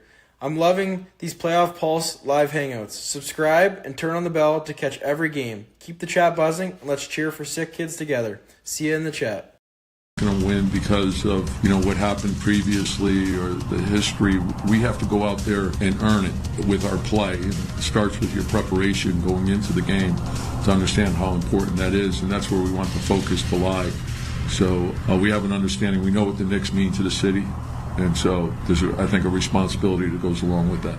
And the Knicks boast the 5th best defensive rating so far in the playoffs. Obviously, Jalen Brunson leading the way on the other end, averaging 29 points and 8 dimes in his 12 playoff games. Game 1 from the Garden tomorrow night, just after 7 o'clock. Let's get back to Paycom Center. Alan Horton and Jim Peterson.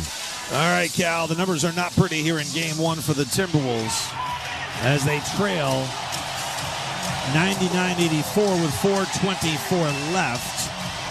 We'll see if Chris Finch decides to make one last push with his regulars. There's still too much time to throw in the towel. Yeah, it feels larger than a 15-point lead, but that's the way these playoff games go. Every possession feels so big. Every 2-possession, 3-possession lead feels insurmountable, but it's really 4:24 left. There's still too much time left to throw in the towel. Right. And you think about the game in Houston that Minnesota played earlier. I mean, they were down 13 with 3.5 minutes to go in the game and came back and won that game. So you just never know what's going to happen. And this group can make shots in bunches, especially Anthony Edwards can go on a big-time run himself. So you have to keep playing. This is what we've been saying. Wolves were down 16 at Houston with 4:42 left. How about that? And finished the game on a 23-6 run. Yeah. No Jaden, he's fouled out. Thunder are shooting 61% in the second half. Here's Randall, spins to the cup with a left hand. He got that one to drop. And then Thunder going really small here, aren't they? I was going to say, they go with Caruso at the 5 down the stretch in games, but they got Holmgren off the floor. How much has Hartenstein played here in the second half? Not much. Here's SGA drifting left. They run 2 at him. Bounce pass to Wallace. Fakes the pass, drives in, floats it up on the alley-oop. Sneaking in baseline is Jalen Williams. And J-Dub throws it home with authority. 101-86, third alley-oop of the night for the Thunder offense. Randall bully ball into the paint on Dort. Out to Nikhil, passed on the 3. Nas has it straight away on the triple. That's offline. Rebound tapped around, and a whistle stops play and a loose ball foul. It'll go against Lou Dort, and that'll be his 5th.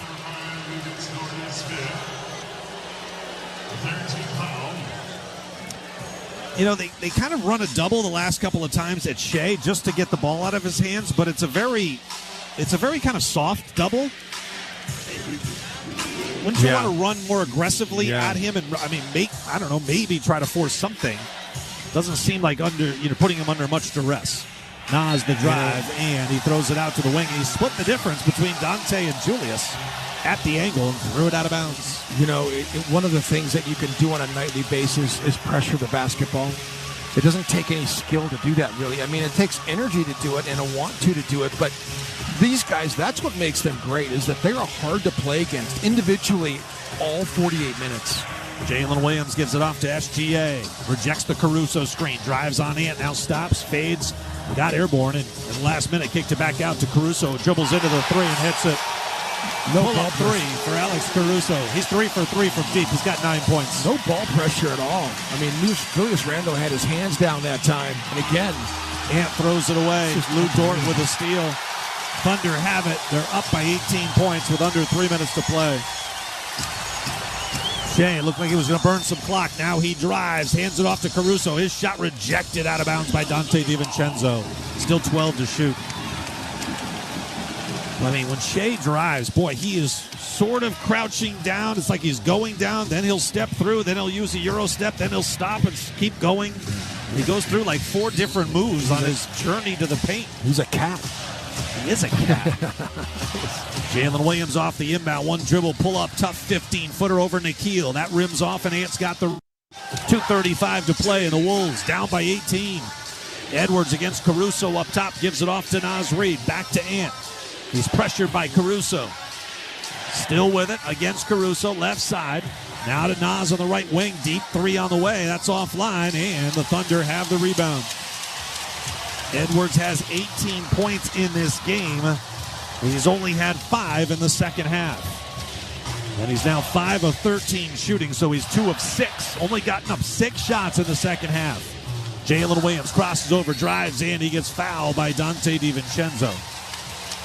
Naz Reid helps him from tumbling to the floor, but Williams will go to the free throw line for 2 shots. And while he's there, let's pause 10 seconds for station identification all across the Minnesota Timberwolves radio network. Timeout, Minnesota.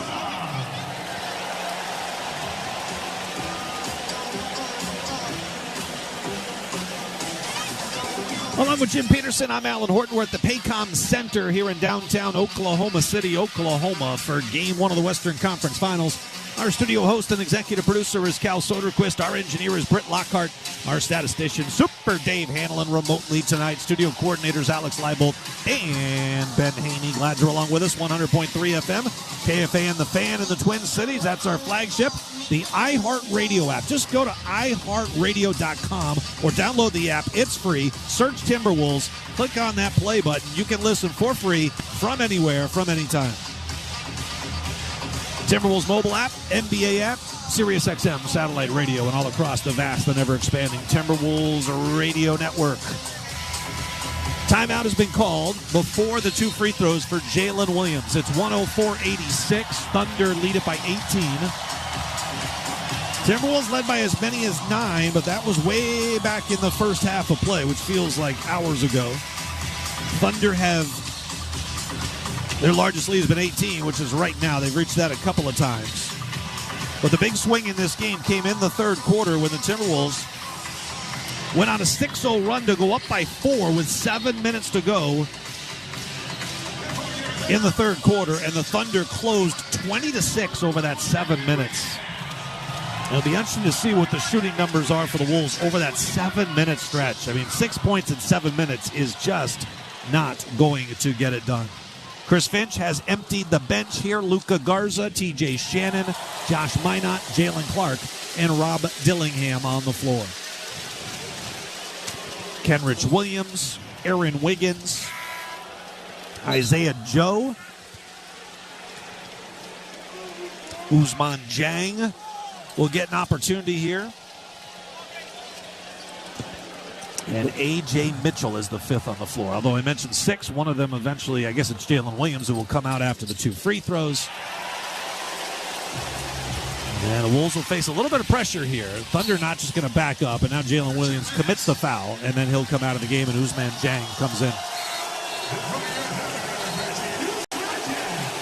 Well, 19-point game for Jalen Williams on 7 of 18 shooting, but he had a big-time energy impact in this game. He's a plus 13.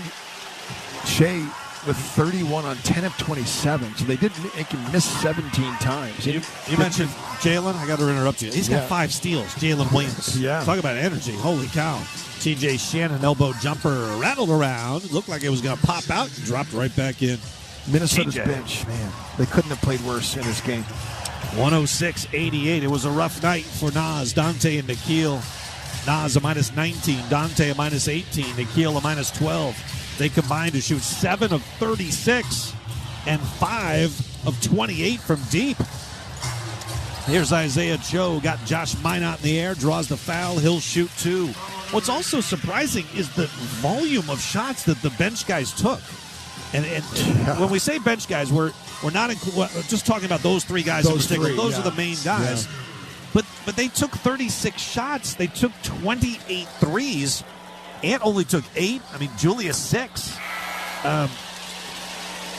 Things got out of whack offensively. Yeah. Maybe the Thunder had something to do with that. Maybe forcing those guys to shoot the basketball. But the Wolves have to have better offense. It's one of the things about this Thunder team. One of the earmarks of their team is they're difficult to get in the paint against. They have all these great perimeter defenders. They pressure the basketball every single time. There's a lot to be said for that. Yep.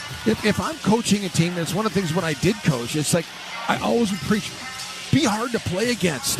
Yeah. Don't let anything be easy. Even bringing the ball up the floor. If you can put some token pressure on, even just a little bit of pressure, that makes a difference. Corner 3 on the way is up and in. That's Dylan Jones who buries that one. It's 111-88 with a minute to go here in game 1. TJ Shannon with it right to left here. TJ crosses over to the right hand. He rises at the free throw line. Jumper with that left hand is no good. It rolls off. And Isaiah Joe's got the rebound with 48 seconds left to play.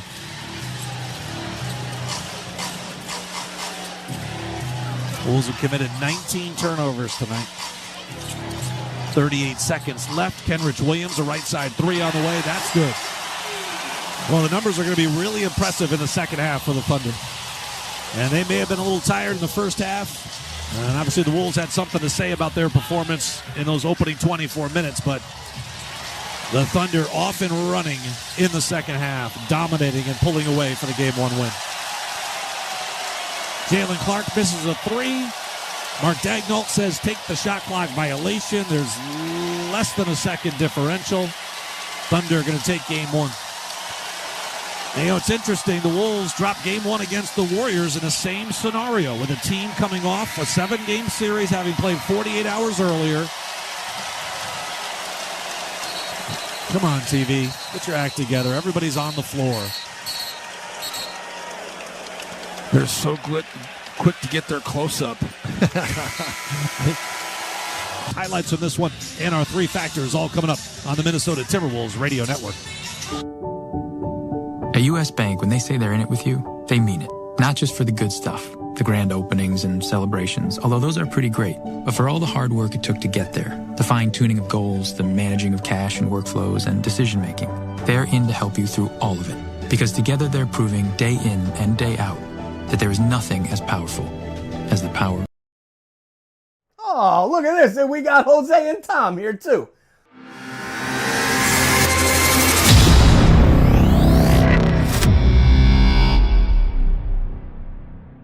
Thank you for hanging out with us this afternoon for our Playoff Pulse campaign this evening, whatever time it is where you're watching from. We appreciate you being here. Now's the time of the show. Please check the link that's pinned in the chat, as well as in the description. That's going to take you to our homepage at SickKids Hospital in Toronto, where you can add your donation to our Playoff Pulse campaign or share that link out and politely ask people to help you raise money for SickKids Hospital with Toronto Sports Insider and TSI Tom. You got anything to say there before you go to school, Tom?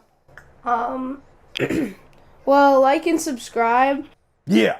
Thank you for being here. We'll see you back in the chat. Thank you for making a difference with SickKids Hospital in Toronto. Every single one of you. Much appreciated. Cheers, insiders and sports fans from around the world. The Playoff Pulse campaign on Toronto Sports Insider is uniting fans worldwide through the thrill of NHL and NBA playoffs. Every game, every fan, every moment counts. 16-88, Timberwolves basketball tonight has been brought to you in part by Sezzle. 4-point play in the NBA, that's hard. Splitting your next Wolves purchase into 4 interest-free installments with Sezzle, that's easy. Download the Sezzle app today. Terms and conditions apply. Don't forget, Wolves fans, tickets, they might be still available. Go to timberwolves.com/tickets for any Western Conference Finals ducats that might be out there. And, of course, memberships for next season. Full, half, quarter season membership available. Timberwolves.com/memberships. Wolves fall 114-88 Jim, the Thunder put up 70 points in the second half. I haven't figured out how well they shot, but it was over 60%.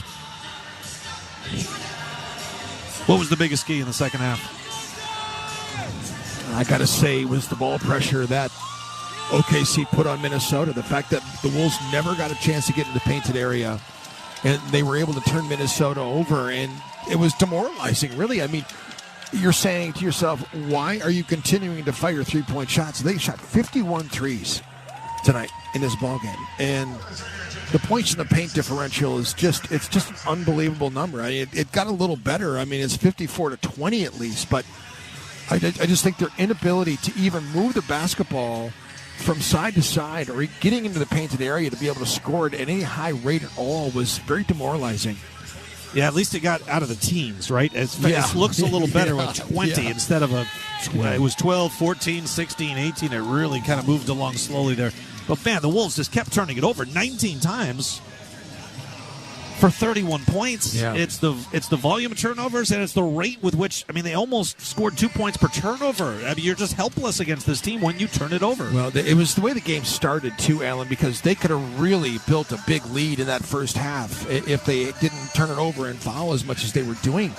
So, I mean, it's both things that they talked a ton about before this series started. So, yeah, Julius Randle mentioned to you in your interview with him. He said if we can just not turn it over, like that's the main thing they talked about. So, this will be good, though. I mean, like they'll get it on video. They'll watch the video. Chris Finch is a master at being able to make and solve problems. Yep. At least the streak came to an end. They had 3 straight games of 21 turnovers in a row. They only had 19 tonight. Although I would argue these 19 felt like twice as many as those other 3 games maybe combined. I just don't. It was just it started early and they never stopped, which is the problem. Early on, usually that's a trend that continues throughout the game. It's a tough thing just to shut off. Once you turn it over 7 times in the opening quarter. Yeah, well, I'd like to know what was our high this year against OKC in terms of points off turnover. I got to look that one up.